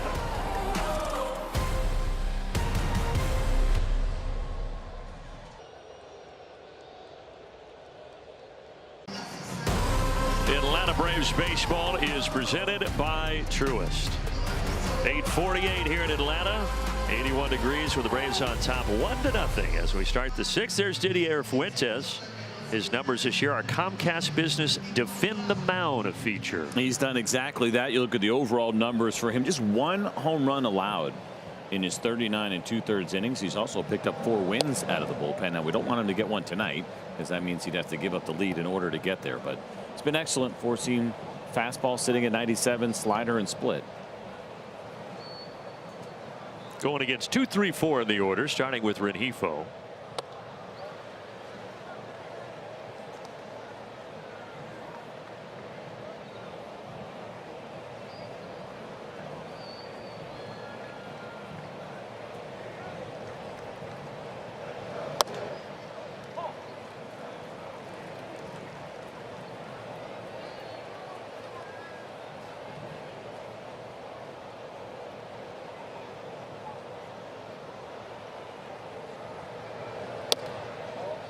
The other thing we got to keep in mind with Fuentes, and it has been an absolute treat to have him in the bullpen and a great weapon for Walt, is really thinking about also the fact that this is kind of going to be his longest year, right? You got to be available every night as opposed to what you were doing as a starter, and trying to go wire to wire over a 6-month season, including spring training on top of it and postseason, which we anticipate here in Atlanta.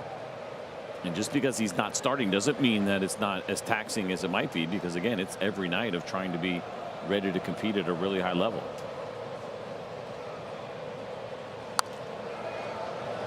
I think we both agree, at least for now, this role for him in the bullpen just seems to suit the Braves better than trying to rush him back into the rotation. Yeah, there's no rush. Again, only for me personally, just my own personal opinion, I only think about inserting him back into the rotation and building him up if you pick up 2 relievers.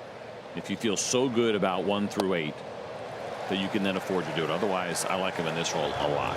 He's done a lot of that in this role. He strikes out Rengifo with a heater. It's a nice bounce back. He fell behind 2-0, and he's got the kind of fastball where he can afford just to go right at guys and challenge them, and he does here. And Rengifo is late.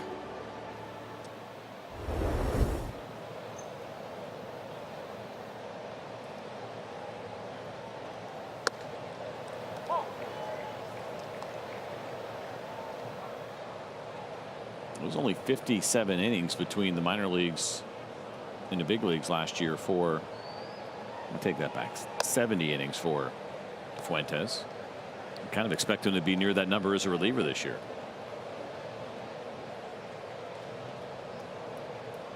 Still a long way to go. And he still has that beautiful slice of pizza on his glove.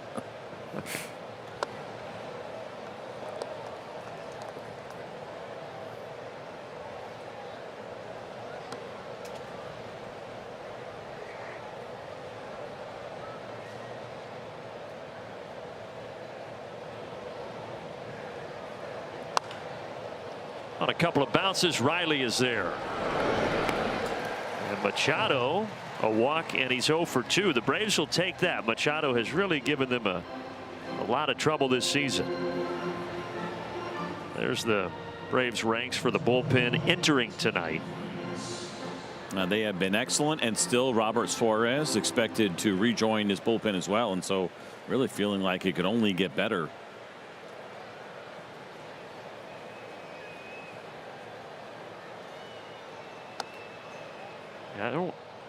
Not sure why, but it feels like it has been so long since Suarez pitched. It's June 19th was the last time that he threw for Atlanta before going on the IL.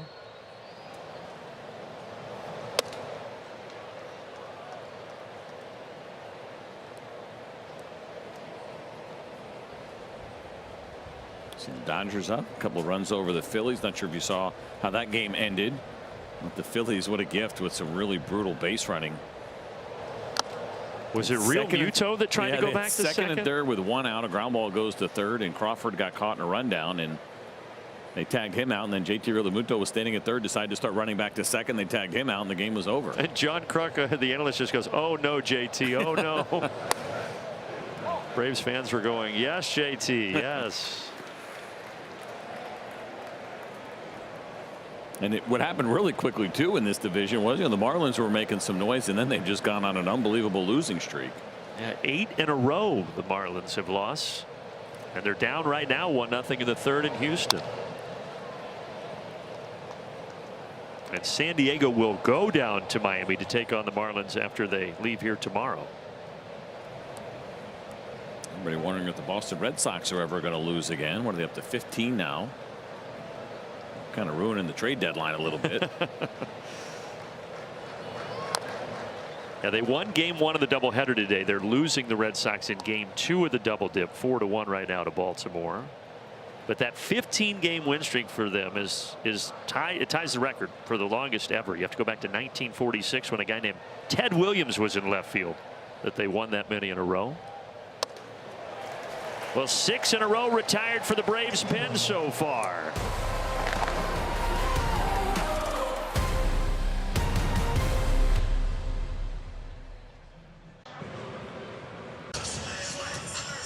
Outcast jersey, cowboy hat. That is a vibe. Braves up 1-0. And now I do want to warn you, if you are sensitive to extreme levels of cuteness, brace yourself, because take a look at this photo of Jim Jarvis when he is 2 years old. Back in 2003, he's playing for his older brother's baseball team. And I want you to look at the name on the back of the jersey. You can see ASE, or I beg your pardon, EBA, which was part of Jimmy Baseball. That was on his jersey at age 2, guys. So that's how far back Jimmy Baseball goes.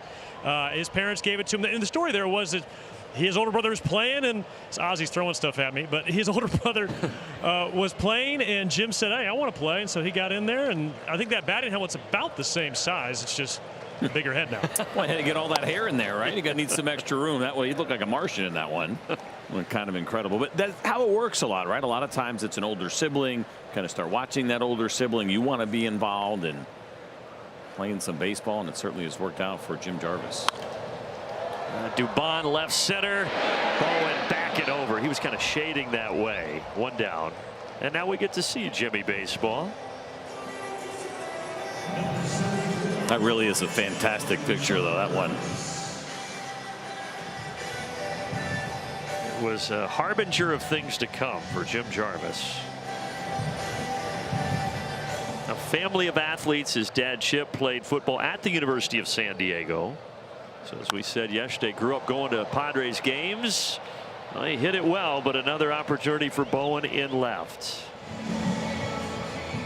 Tell you what, I'm surprised to see Michael King in this game, and he's gotten 2 more outs and still right under 100 pitches. Next pitch will be number 100 on the night, but impressive and something we talked about from the beginning. After 3 walks to start this game, I did not believe that we would see Michael King with an opportunity to finish the 6th inning. And the lefty Hart is ready, but he's going to try to get through one more. You'd have to think this is his last batter either way with Baldwin on deck. I think it makes some sense. 4th time facing the same hitter in a game. You just don't see it too often these days.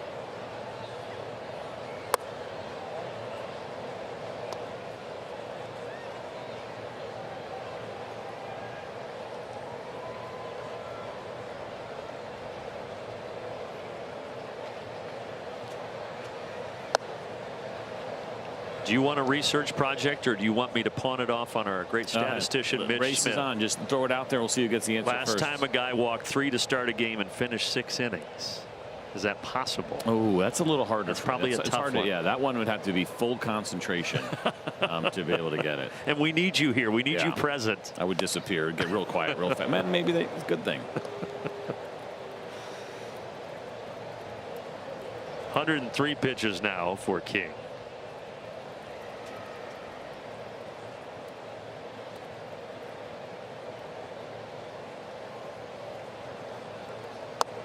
And he does get through 6. He strikes out 7, but he leaves with no run support, down 1-0.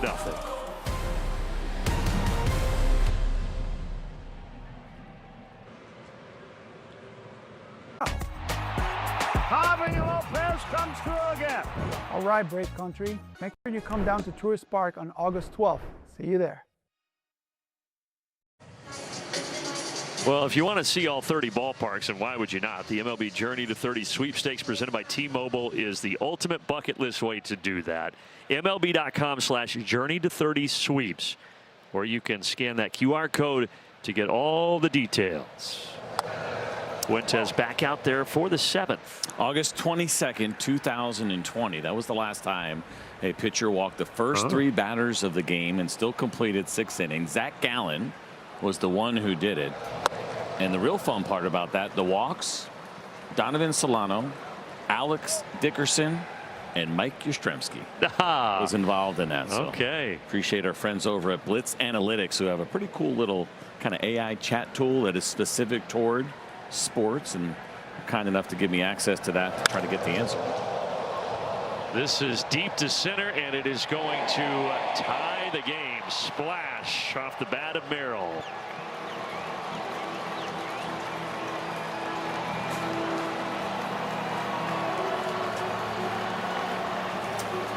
They'll make it 4 homers in 4 games for the Padres center fielder. That one was crushed, 449 feet. We talked about his inability to get to the high fastball. They tried to go there, but not high enough. See where it is at 98 upper third. Drake Baldwin wants this ball at the top of the zone or above it. It's an 0-2 count, catching way too much of the plate. Those are the ones that drive you crazy. Right? Guys are going to get you sometimes. You're going to make mistakes. It's going to happen. But when you're that far ahead in the count and it's a 1-run game, those hurt a little bit more. Well, the Padres have just 2 hits tonight, both by Jackson Merrill. His single in the 4th, and now that long homer to tie it here in the 7th.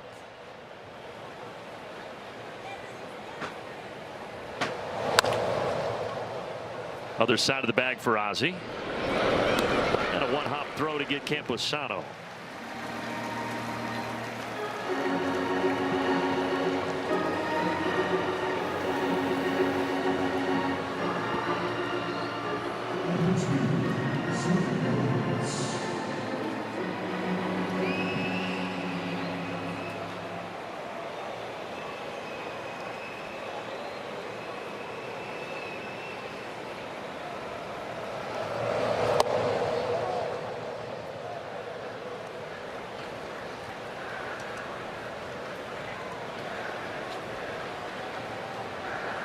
A walk and a ground out for Xander Bogaerts tonight.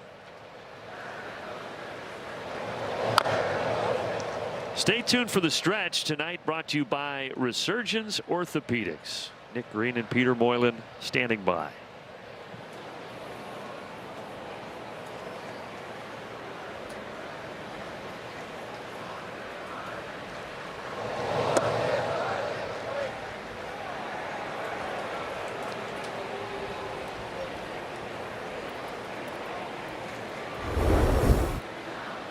Did he go? Really close.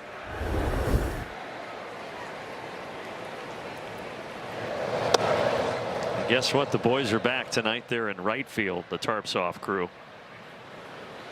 Yesterday I think they migrated over there. They had started in left and ended up in right. There was a night where they started in right and got booted because there was some inappropriate behavior. And have fun, but keep it clean. That dropping in front of Harris for Bogaerts. Yeah, we're all for the Tarps Off until you get a little dicey with the profanities and start throwing things. We can't have that. No. Well, not hit hard at all off the end of the bat. This one just dying in front of Michael.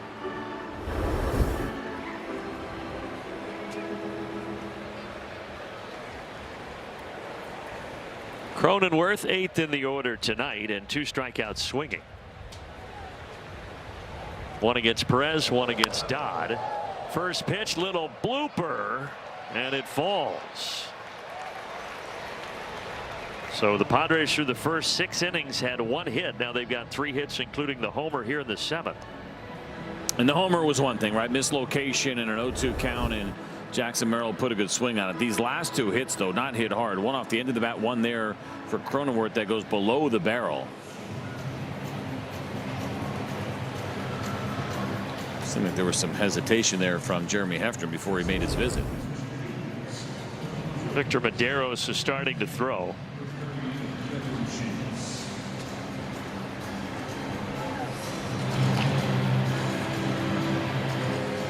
Let's get a message here from Alpha Insurance.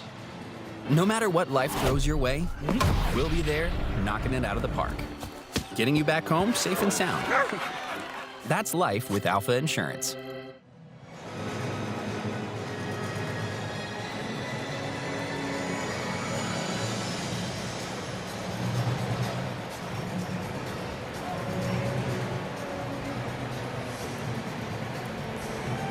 It looks like Sheets is going to hit for the young rookie Jace Bowen.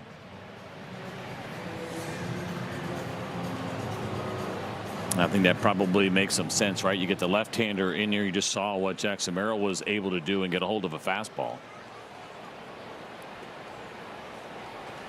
Sheets 0 for 4 in this series with a couple of walks.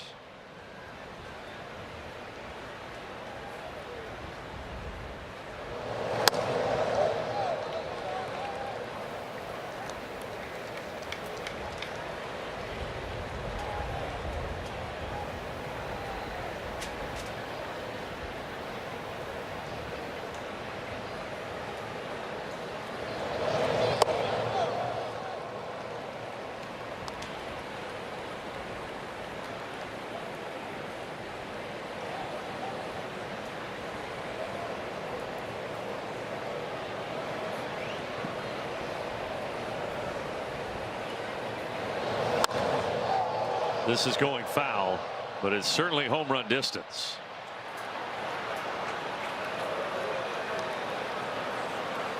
Gets geared up for a heater in a 2-0 count. He saw a fastball, he saw the split, and then that one, luckily, as you mentioned, it was inner third, and he was just a little bit quick against 94.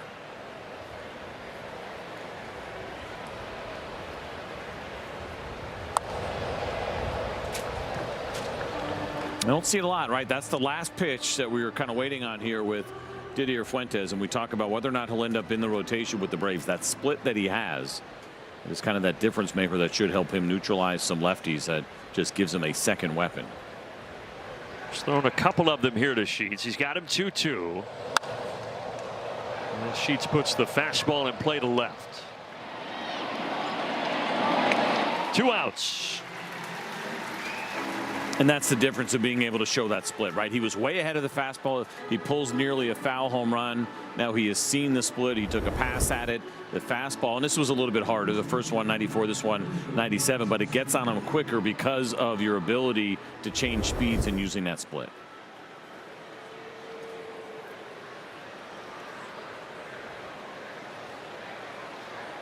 Top of the order, Fernando Tatis Jr. Both runners go. They were leaning. That throw is a little high, and Bogaerts is under the tag.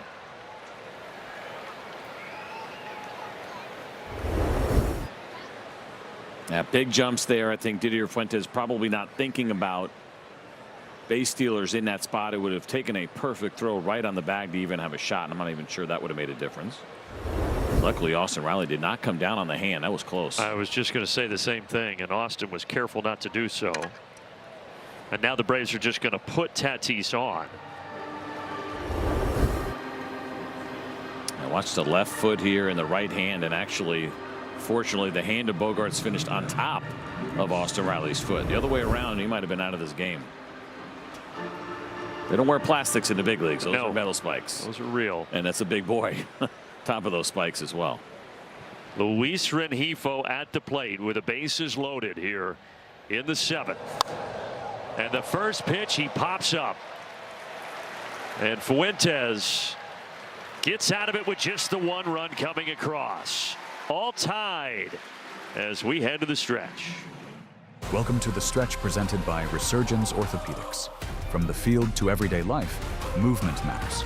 Resurgence Orthopedics is here to help you stay strong, stay active, and stay in motion.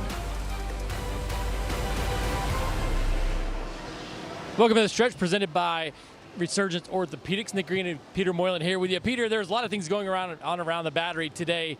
We had a little block party earlier, Jermaine Dupri night. Tonight, a bobblehead night as well. Just plenty of fun things happening. There was a So-So Deaf food truck out here as well. That was really cool to see, and they also got Martin Perez back off the IL as well. They sure did, and I tell you what wasn't cool. If you haven't seen Wiley Ballard yet, go and check that out. Jermaine Dupri, absolute Atlanta legend, comes in and represents exactly how you knew he would, and was great in the booth too, by the way. Outstanding in his inning up in the booth. Way to go up there as well. Put some cleats on. You got to put some cleats on. Way to go, Martin Perez as well. We didn't know what to expect from Martin. He was a little rough in the 2 starts before this one, but he came back. First actual pitch to Fernando Tatis, the whole sequence to him was absolutely fantastic. Obviously, there were some walks in there tonight, a little bit of rust blown off, but to go 4 shutout was absolutely fantastic. Yeah, nice job by him. The Braves bullpen has to do their job. It's a 1-1 game as we head to the bottom of the 7th inning. Here's a quick word from our friends at Resurgence Orthopedics. The pain that I had in my knees was now taking away my ability to be mobile and to exercise the way I wanted. When I first spoke with my doctor, we clicked very well together. I'm exercising today, thinking about mobility 10 years from now. Brandon Gaudin, CJ Nitkowski, Wiley Ballard with you. We have a 1-1 ball game, bottom of the 7th, and the top of Atlanta's order is coming up here. And Michael King is finally out of this game after 6 innings. It's on to the bullpen now for the San Diego Padres, and a familiar face in Morejon. Big left-handed arm that you get here. You can see the overall ERA is respectable. He's dominated left-handed hitters so far this year, but it is a fastball that can get up to triple digits for Morejon. 3 home runs allowed in 53 innings. 27-year-old native of Cuba, facing Drake Baldwin, who has a walk, a single, and a flyout tonight. And it's a heavy fastball, right? When you sit there and look at certain numbers, okay, velocity jumps out, but a lot of times your harder throwers are going to be fly ball pitchers, strikeout, flyout. It's different from Morejon. He's strikeout and he's ground ball, which means it is heavy. Kind of hurts the hands a little bit. Talk about kind of that bowling ball fastball. He's got one. Triple digits right there.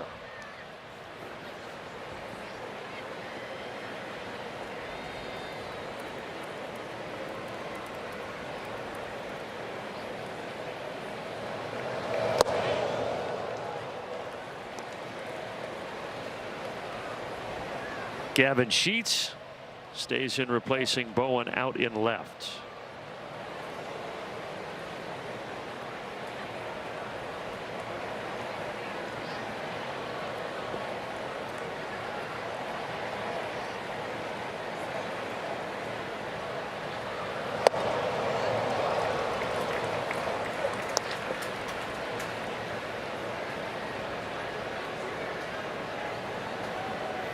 Orahone went through a slew of injuries, and then he was healthy the last 2 years, and one of the top relievers in baseball. Was an all-star last season. Part of a very good Padres bullpen. I saw some rumblings today that Peralta, another one of the really good lefties they have, but there have been some discussions about him potentially being traded. Morihone's a free agent at the end of the year. It also makes some sense if they are going to move some of their bullpen pieces. Perhaps the guys that are going to hit the free agent market would also draw some interest. Baldwin the other way. See him do that so much. And the go-ahead run is aboard. That's how you do it right there against high velocity. We've talked so much about Mauricio Dubon, right? As a righty who's done that to right field. Here is Drake Baldwin. You let that ball travel. It is outer third. You don't try to do too much. And just a beautiful piece of hitting from Drake Baldwin. What we saw day one with him, right? And that's the ability to hit the baseball the other way.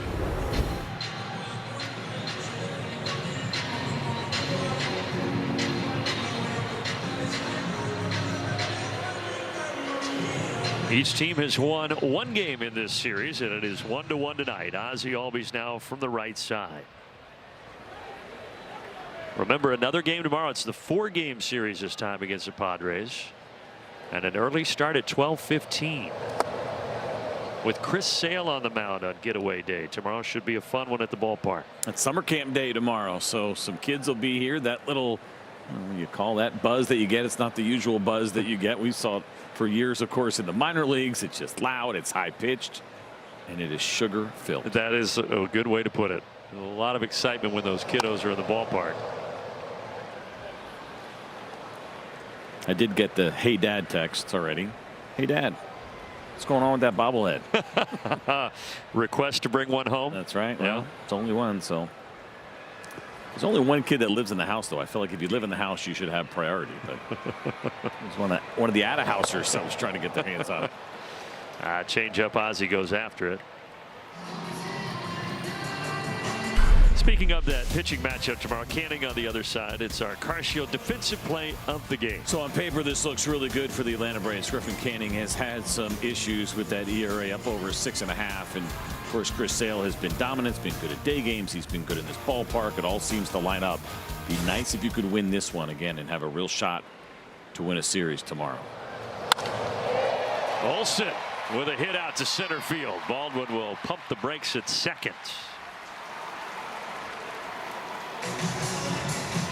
Matt was ready for that. I don't think Adrian Morejon has seen this very often this year, where he goes 100 on the fastball to a lefty and it gets turned around at 108 right back up the box here for Matt Olsen.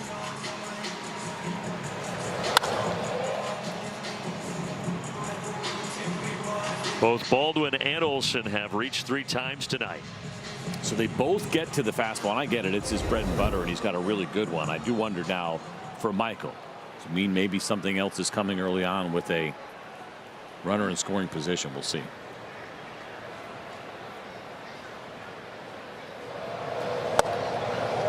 Gave him 100.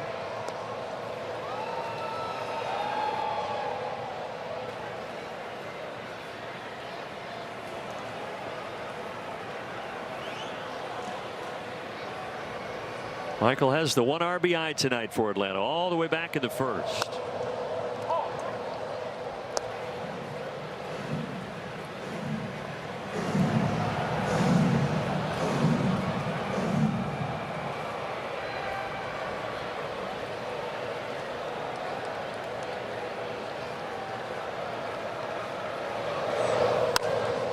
Slowly to second.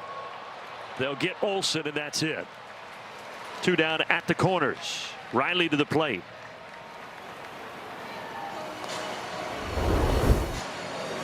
The two-seamer. Talked about the heavy fastball that Morejon throws in inner third there to Michael, and right on the ground. And luckily a high chopper, right? So you're not going to get that double play with Michael running.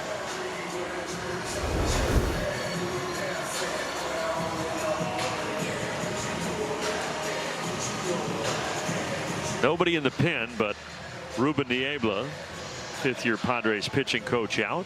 It's interesting if they're going to talk strategy a little bit. Austin Riley's gotten to the fastball lately, but it is a pretty special fastball. Now, right on right breaking balls have been an issue. I wonder if this is about how they may or may not want to use the slider. Let's show them how we do it in the And that's probably where you go with this conversation. Also the changeup, and we saw him have some issues with the Michael King changeup, eventually adjust.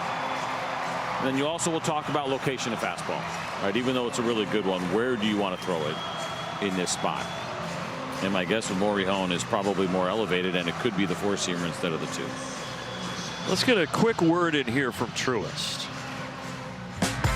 Leaders in banking, unwavering in care. Truist. Learn how knowledge and care can work for you.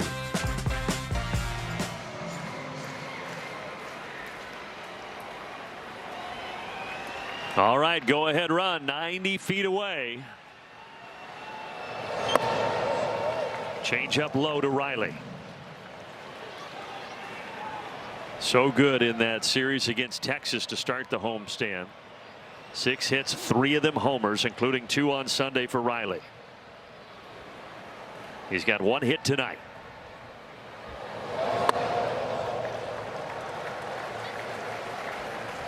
So now you get into that one pitch in one spot here. I think you can gear up for a heater, look for it in one location. If you see it, you let it fly. And if it ends up being something else where he spins it and the changeup, so be it, you're out in front of it. I think this is the kind of fastball you do have to cheat to a little bit.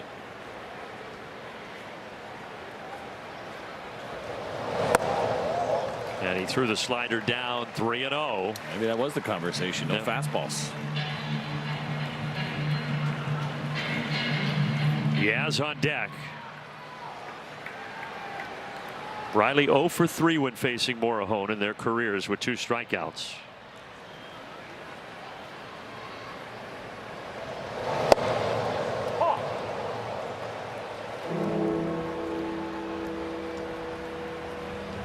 It's kind of a tough call here. Obviously, they're going to go at Austin Riley, but with Yaz on deck, you always could have just walked him like we saw the Braves walk Tatis and go after the lefty. 3-1 pitch. And now 3-2. He got him to go after that changeup.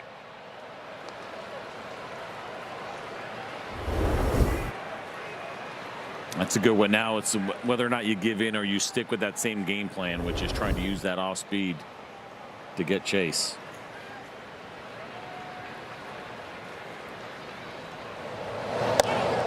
Called strike. O'Reilly's going to challenge, but that was a The strike. batter is challenging the strike call. We'll get a T-Mobile review here. The call is confirmed. Atlanta has 1 remaining. Well, you don't. Braves Vision, powered by Southern Company. On to the 8th inning. And on to Dylan Lee here in a 1-1 ball game. All right. Machado, France, and Merrill. So a tough stretch here, but if anybody can do it, it's Dylan Lee. It's nice having a split neutral lefty in what you get with Dylan Lee, meaning he's good against both the lefties and the righties. Just a 1 home run allowed for Dylan Lee in 44 2/3. And he jumps out ahead of Manny Machado.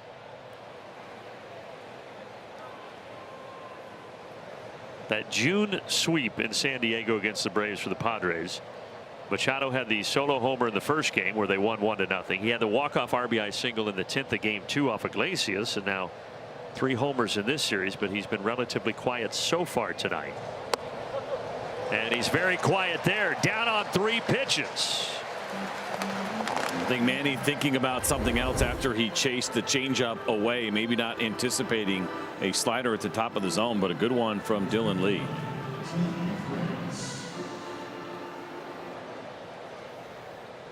He knew it. And now the cleanup man, Ty France. I like that changeup there. First pitch. We talk about how France has been locked in, swinging a pretty good bat here lately. See what he's done against the Braves. So aggressive hitters, the idea of an off-speed pitch on the corner, always a good idea.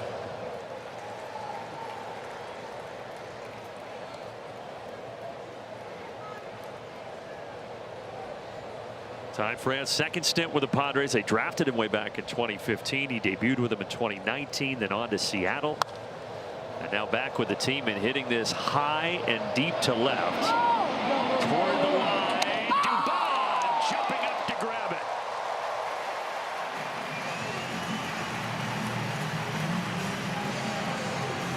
So it develops slowly, but that doesn't mean that it's a really easy play for Mauricio Dubon. He's got to battle with the wall. He's got to battle with the wind a little bit as well.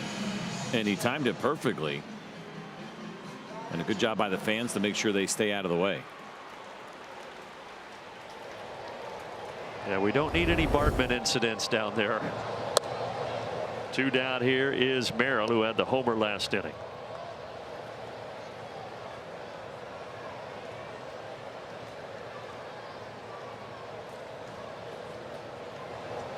It was Darren's buddy right there who came into the. Were you here when Darren brought some buddies in today? I missed. I was, yeah. I think I'm pretty sure that was his friend right there. Yeah, right there in that with the glasses. I met that guy today. How about that? Not that guy. The guy in the blue shirt and the glasses. So The I guess a lot of the people other have guy in the glasses on. glasses. Yeah. To my left, stage left there, right there, big fella. That's a guy you don't want to mess with. No. Yeah. Hands were cold too. I noticed when I shook his hand. I'm like, oh, this guy's for real. Hands are cold when it's this hot out. I'm going to be polite. Darren's going, why are they showing my buddy right now? Ray Liotta look-alike.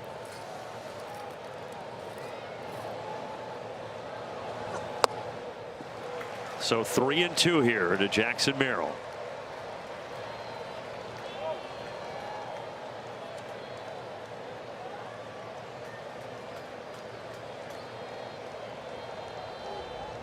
First round pick by the Padres back in 21, straight out of high school in the Baltimore area, awaiting a payoff pitch, and he fouls it away. That 449-foot homer he had last inning was the longest of Jackson Merrill's 3-year big league career.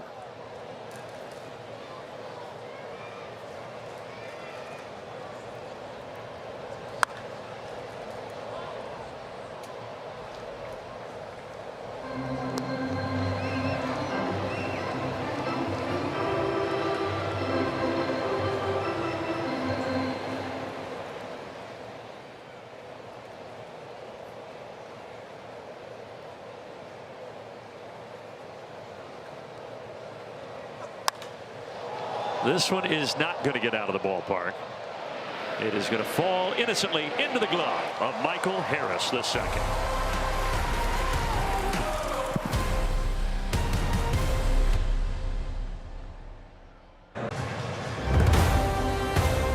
Atlanta Braves baseball is brought to you by Rooms to Go. Hurry in to get big savings and endless sofa possibilities. By your local Ford dealer. And by Alpha Insurance, your winning lineup for auto, home, life, and health. Great night for baseball in the great city of Atlanta. The only thing that would make it better, a Braves victory on to the bottom of the 8th. And Eli White is going to hit here for Yastrzemski. And on the mound is Wandy Peralta. Yeah, it certainly does make some sense, right? You get the left-hander, so Yaz out of the game now. And for Eli White so far this year, 3 for 10 in pinch hit opportunities overall. Kind of amazing. He is a .375 career pinch hitter. Couple of bounces to short. He runs so well, but not well enough.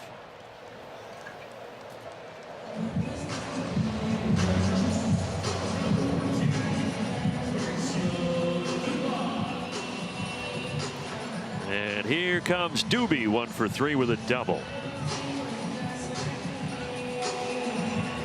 One thing that's complicated, I mentioned Peralta is a name that has come up as a potential trade candidate.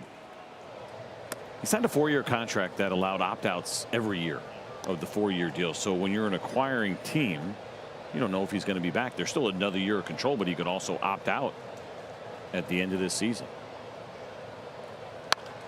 Dubon the other way. And a 2-hit night for Mauricio.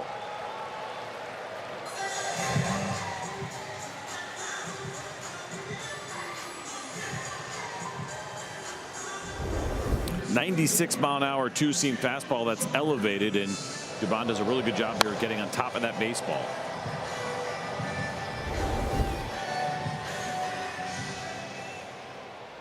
Seen that all season long from number 14. Now Jim Jarvis. Yeah, that deal for Peralta, 4 years, $16.5 million that he signed a few years ago. He's been around Reds, Giants, Yankees, and now the Padres for this lefty. Jarvis. It's going to stay fair. He had a triple last night. He might have another. No, but it's going to be an RBI double to put Atlanta on top in the 8th.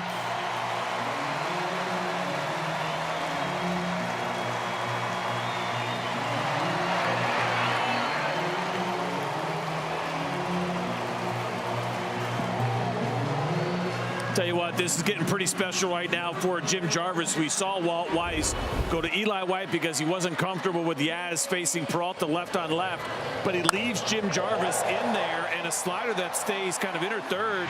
Not a lot of break to it, and Jim Jarvis all over it. That's a good arm you have out there in right field in Tatis, but it's in the corner, and there is no chance at all.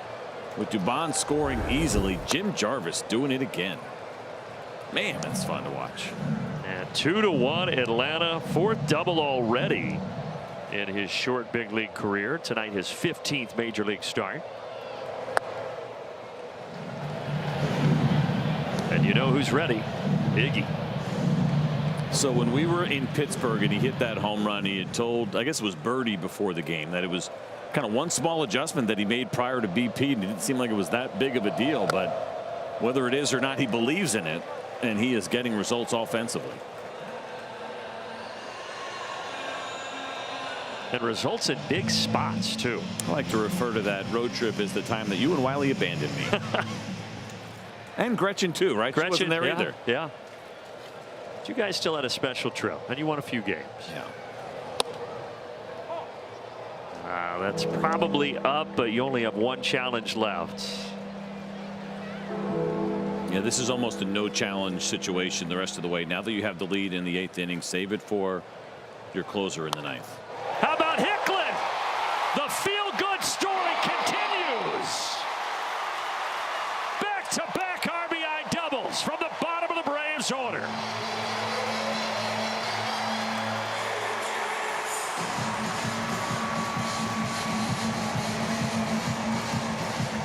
A little Gwinnett Striper magic we never saw coming this season. Just a changeup that sits middle. First Jarvis, and now Brewer Hicklin, who continues to be a really nice story here for the Braves. And not just getting some hits, but some big hits here. This one clutch.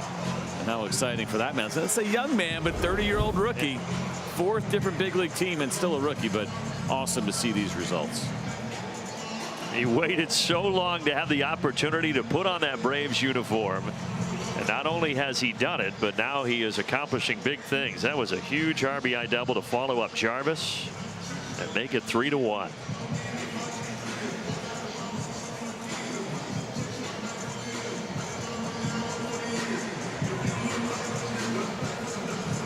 I was asking Brewer the other night before game 1 of the series about putting that Braves uniform on and all it meant to him, and he talked to you guys in Pittsburgh about it, but he said, and then the other day I got to talk to Chipper Jones. He said if I would have told myself at 8, 9 years old I would be talking to Chipper in the Braves clubhouse, I never would have believed it. I love it, man. At 30 years old, those things don't go away, right? Those dreams that you had as a little kid, and then they become a reality, even as a 30-year-old, is still really awesome. When you look at him, you see a little Frenchie in there? A little bit. Yeah, it's a little bit of Jeff Francoeur. Yeah. In the body, in the face, with the helmet on. Not as tan as Frenchie is. That is true. Different skin, yeah.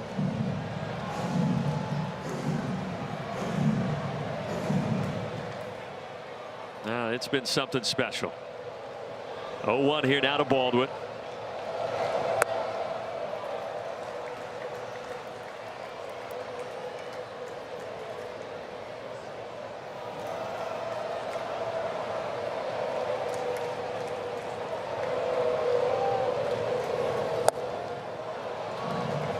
By the way, how about the 7, 8, 9 spots in the Braves order? Dubon, Jarvis, and Hicklin. 6 hits, 3 extra base hits, and 2 RBI. It's a big story at the beginning of this season, right, for the Atlanta Braves, and what was happening at the bottom of the order got a little cold, and now a night like tonight gets you excited about what could be, and having a deep lineup in one that still doesn't have Ronald Acuna Jr. Seems like he's getting closer as well, so this lineup could even get deeper. Yeah, we don't have inside info, but would think that likely to see him in Baltimore.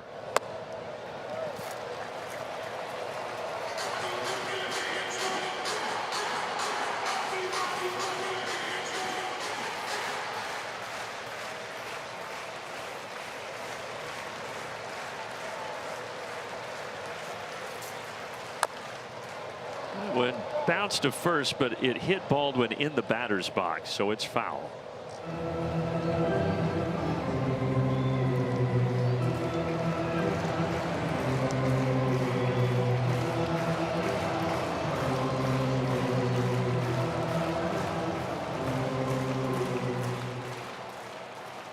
Wandy Peralta, not an easy guy to get a couple of runs off, but the Braves have done it. Maybe a little more. There's a free pass, and the inning continues.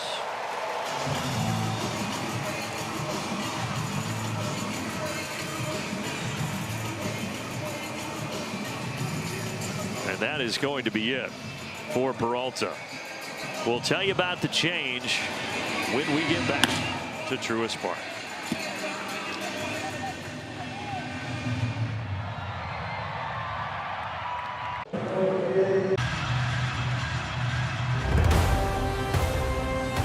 Atlanta Braves baseball is brought to you by Chevrolet, proud partner of the Atlanta Braves. By Georgia Lottery, today could be the day. And by Comcast Business, all-in connection and protection your small business can rely on. No one does business like Comcast Business. Great emotion and production from 7, 8, 9 in the order. Now there's 2 on 1 out for Ozzie Albies, so the new pitcher is Bradley Rodriguez, or excuse me, Vasquez, not Rodriguez. You made me panic for a second. I had the wrong guy up. So Vasquez has been a starter, only 2 relief appearances so far for him this year, and they have been longer ones where he's been in there for a few innings. So more of a long guy / starter that they're just trying to use to get through the rest of this inning. But he's got some work to do, and you saw the overall numbers not great. 4-seam fastball. Sits at 95. He's got a cutter, curveball, changeup, sweeper, slider, all of it. Last pitch Sunday with the 3 scoreless innings against the Royals. Ozzie turns on it, but it is going well foul.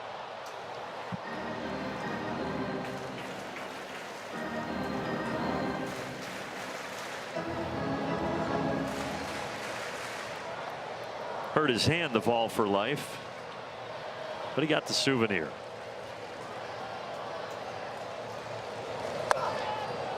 Around the back foot. Ozzie did not swing. 2-2. Well, thinking ahead to the top of the 9th, it'll be 6, 7, 8 starting with the catcher Campusano.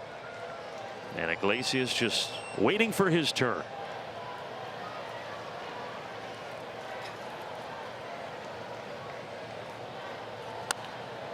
Ozzie down the line. It drops fair. Another run coming home. Safe at third. 4-1 Atlanta.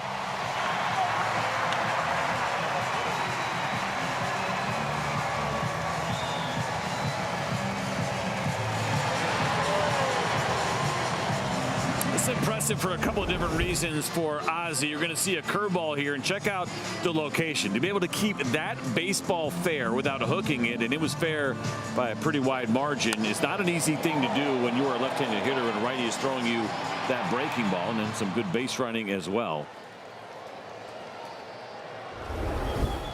Well, now a chance to bust this thing open. Remember, before this inning, there's a challenge. The catcher is challenging the ball call. That did look like a strike, but the Braves' only run was in the first before this 3-run 8. The pitch was a strike. San Diego has 2 challenges.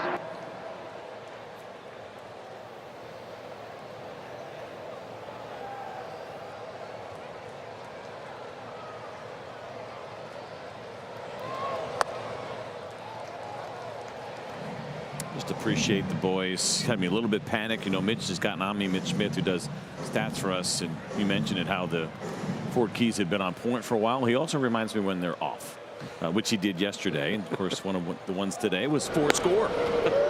And now got 4 on the board. So when the Braves score 4, they have a .750 winning percentage. We're not there yet, but good to see. Like our chances. Trying to get back on track here.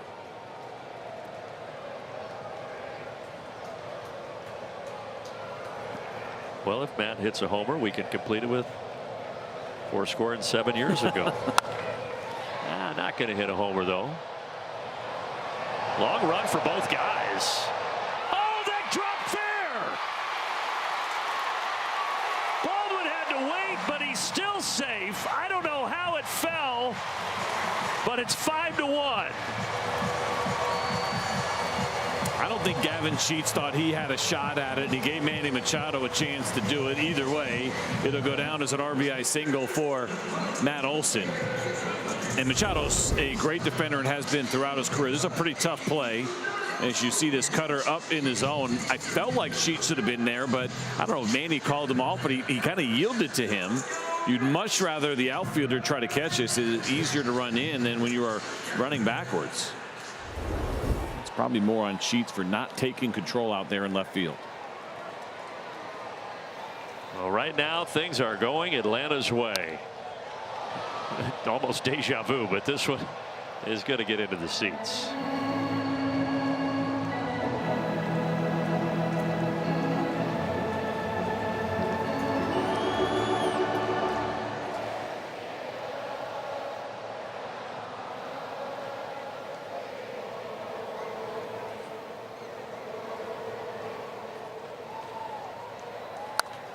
Guess that only works when Matt Olson's at the plate. I mean, I'm laying out for it. I'm waiting for the big moment.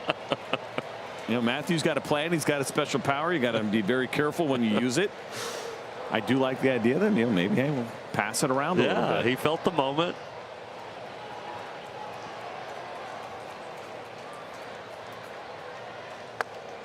They'll check. He went.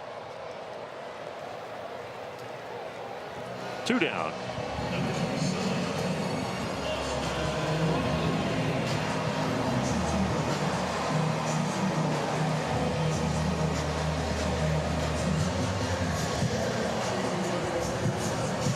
So Riley, the 9th man to come to the plate here in the 8th for the Braves.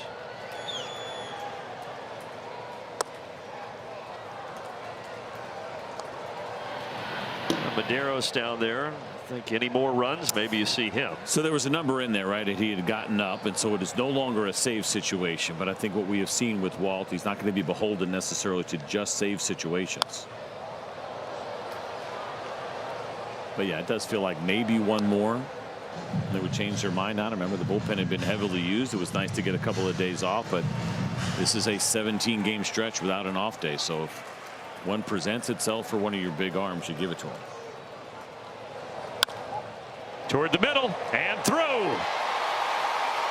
Another one will come home. The hit parade continues, and the Braves have batted around in the 8th.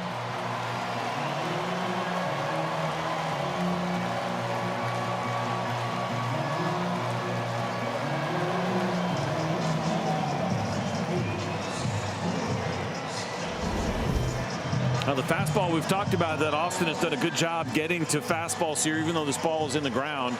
97 off the bat and plenty of room there up the middle. That does appear to be the magic number as Raisel Iglesias is sat down and always bringing the rain. All right, let's pick it up now. Yeah, we don't like this. Dom Smith is going to hit now. So Eli White began the inning in this spot in the order. When he pinch hit for Yastrzemski, he grounded out, and then all those hits started to come, and now Dom Smith to the plate.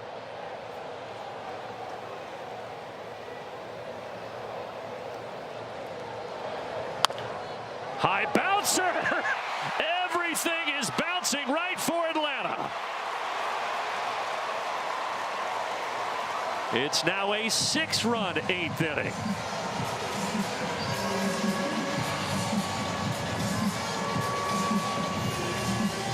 Well, there's your 4-score and 7 for the Atlanta Braves, now up by 6 here. And for Dom Smith, he gets a cutter and gets a very friendly bounce.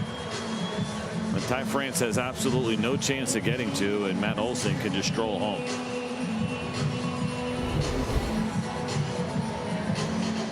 My, how this game changed.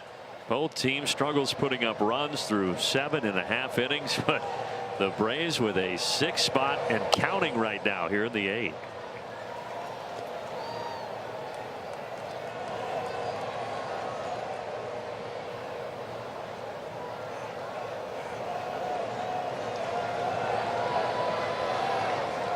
And Iglesias, as we kind of expected, has now sat down. It's all about Medeiros.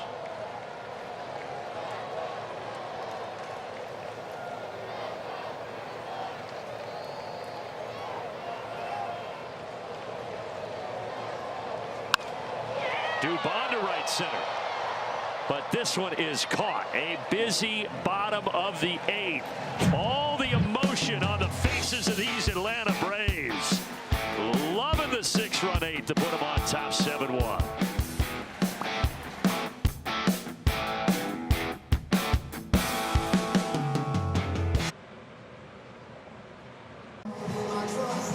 Innings 1 through 7 pretty quiet, but the storm came in the 8th.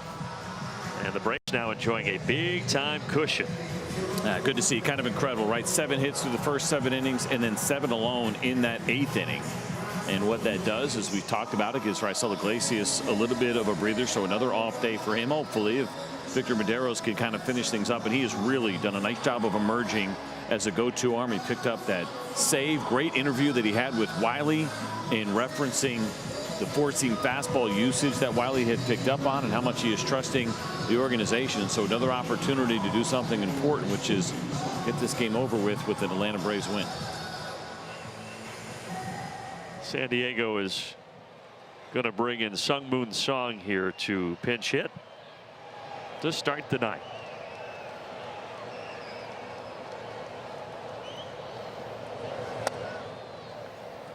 We've talked about feel-good stories with Jarvis, with Hicklin, and certainly add Medeiros to that list. A couple of big moments for him in his young Braves career.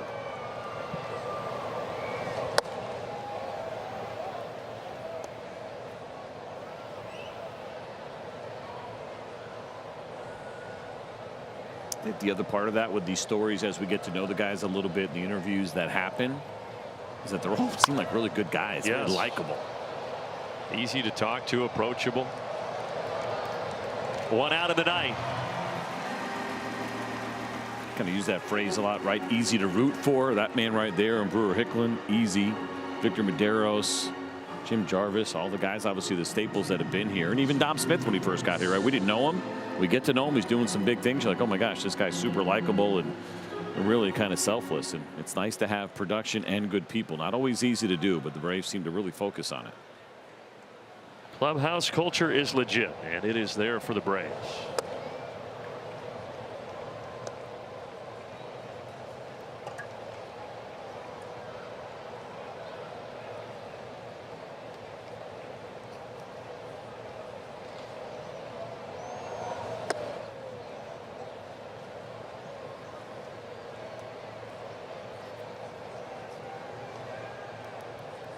Phillies did lose 9-5. Dodgers beat them in Philly, so chance for the Braves to make it a 4-game lead over Philadelphia. Challenge, I think. The catcher is challenging the ball call. He's going to lose this one, but 7-1 game in the 9th. The call is confirmed. Atlanta has no challenges remaining.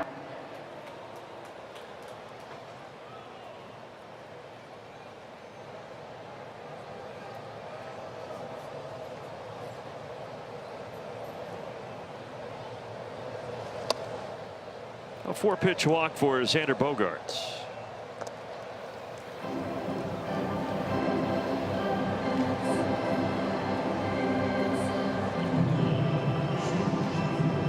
Here's what I want to know. We have to be here early tomorrow. Yes, we do. Have you already laid out the clothes to put in the suitcase for the road trip? No, and I almost texted you early about the shirts. I thought about it, and I had radio today, so and it was a little bit earlier, so it was a busy day for me. Radio started at 1. So I'm pretty much getting ready around 12:15. Got the radio show, got to get going. I was literally shaping bagels during my radio show while I'm sitting down hosting a radio show on XM with AJ Ramos. He's like, what are you doing? Line drive to right. Hicklin will track it down on the track, slip for a second. Fires a bullet, but it's still a double for Cronenworth. The only thing I did was get the shirts out once you sent the wardrobe. So I have those hanging. So that part's done. I got to get the rest of it. It's going to be a quick sleep tonight. How about you? You packed?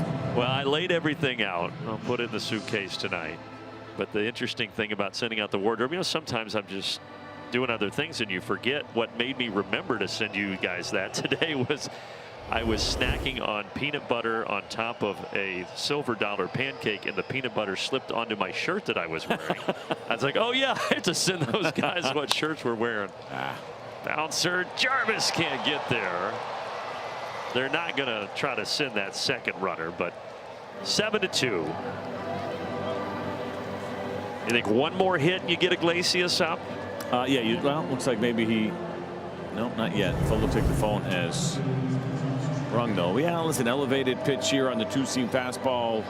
Lucky location on the ground ball, but yeah, very likely. And I think if you do get him up at this point, listen, you'd love for Medeiros to get out of this pretty quickly. A ground ball would get it done, but just in case, absolutely, and Iggy will get back up. Peanut butter on a pancake, huh? Oh yeah. That's regular for you? Yep. Interesting. The silver dollar pancakes, you put them in the toaster and they toast up beautifully. Little peanut butter. Sometimes I'll drizzle honey on there with a little banana. Because that's what I was going to say. If it's just peanut butter and pancake with no butter, no syrup, feels dry. No. Hey, speaking of the upcoming road trip, at Baltimore starting tomorrow, or not tomorrow, but Friday, and then Monday to Wednesday in New York against the Mets. I usually, if it's just peanut butter, I'll do it with the milk. Oh, okay. So I have to have a liquid ready. I mean, it does kind of sound like a 3-year-old's breakfast. Well, that'll move the runner to second. They're not going to chance the runner from third. Pancake, peanut butter, milk. This is what happens. Come in a juice box too.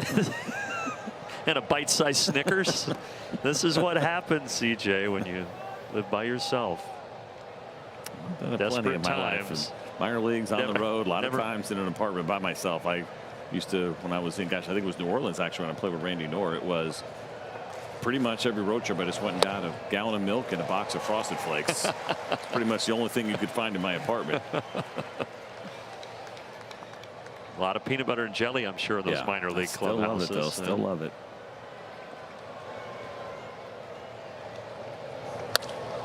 Line to center. Harris charges. Oh, it gets by him. And it's going to roll all the way out to the wall and score 2 easily. The throw to third is late and almost airmailed. Okay, so this is becoming a little more interesting than the Braves were hoping for at the top of the ninth. Yeah, and I believe that's probably going to do it for Victor Medeiros, assuming that Iggy is ready. And you're watching Michael go after this ball, and you knew it was going to be one of those borderline ones, right? Do you play it in front of you? You have the big lead. You go for it. He makes the catch. It's amazing. Unfortunately, he could not. And it turns into a 2 RBI triple instead. Take a look as that ball is sinking and just out of the reach. Heck of an effort for Michael. It was that close. So 4 straight have reached, and Iglesias will now come on out of the bullpen to try to get the final 2 outs.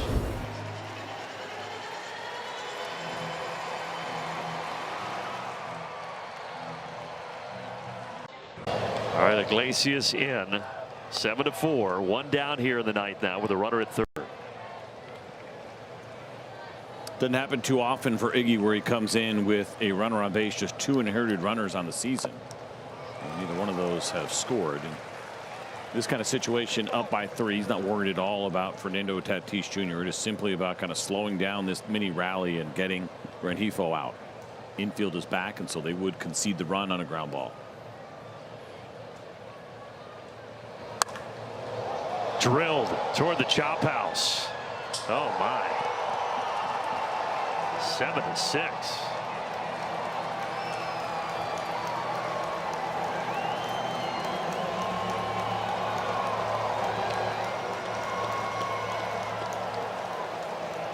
Folks, this game was 1-1 when we started the bottom of the 8th. Take a look here. The fastball from Raisel Iglesias at 94. We don't see Iggy miss middle very often, but he did there. And a surprising home run from Rengifo. His first of the year, his first with his new team, the Padres. And now you've got Machado up there, who, while quiet today, has 3 homers over the last couple of days.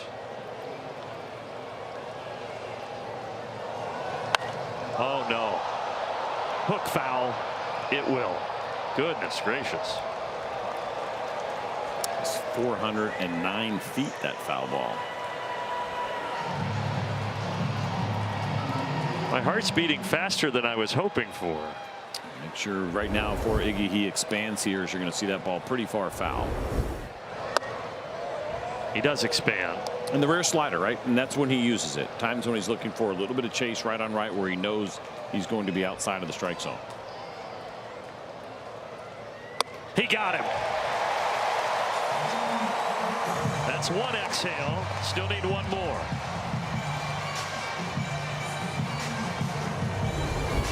Well, the big one certainly, and a nice pitch here, up and away, perfect location with the four-seam fastball for Iggy.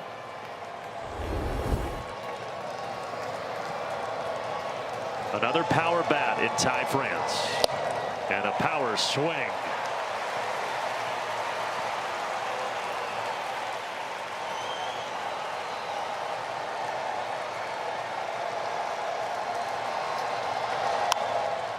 In the air.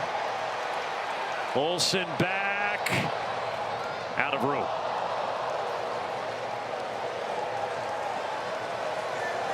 No balls, 2 strikes. Ball just kept going and going. You'll see it catch the net up high, so no chance for Matt Olsen to catch it.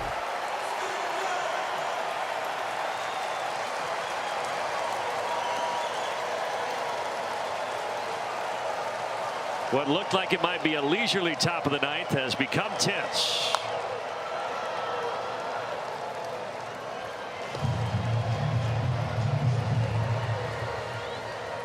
Up above the zone with the fastball has not been necessarily a strength of Iggy. He can get it to the top, but if he decides to go high, you really want to make sure the focus is way high.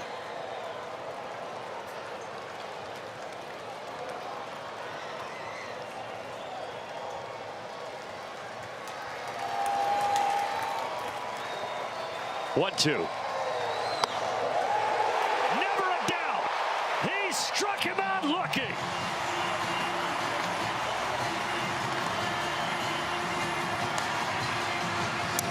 Well, what a finish. Not exactly what we were expecting. It was feeling like a laugher going into the ninth inning. A little too close for comfort, but we'll call it another one-run win for the Atlanta Braves here, and a nice job all the way around. It's good to have Martin Perez back through those 4 innings. He battled, but the young guys and the new guys, not so young, getting it done in Brewer Hicklin and Jim Jarvis and many others. So a very nice win, and maybe most importantly, a chance to go for a series win against the Padres. They've been an absolute thorn in the side of the Braves over the last couple of seasons. Turns out the Braves needed all 6 that they scored in the bottom of the 8th, but Iglesias puts the finishing touches on Ty France, and he does it with a serving of some frozen pizza.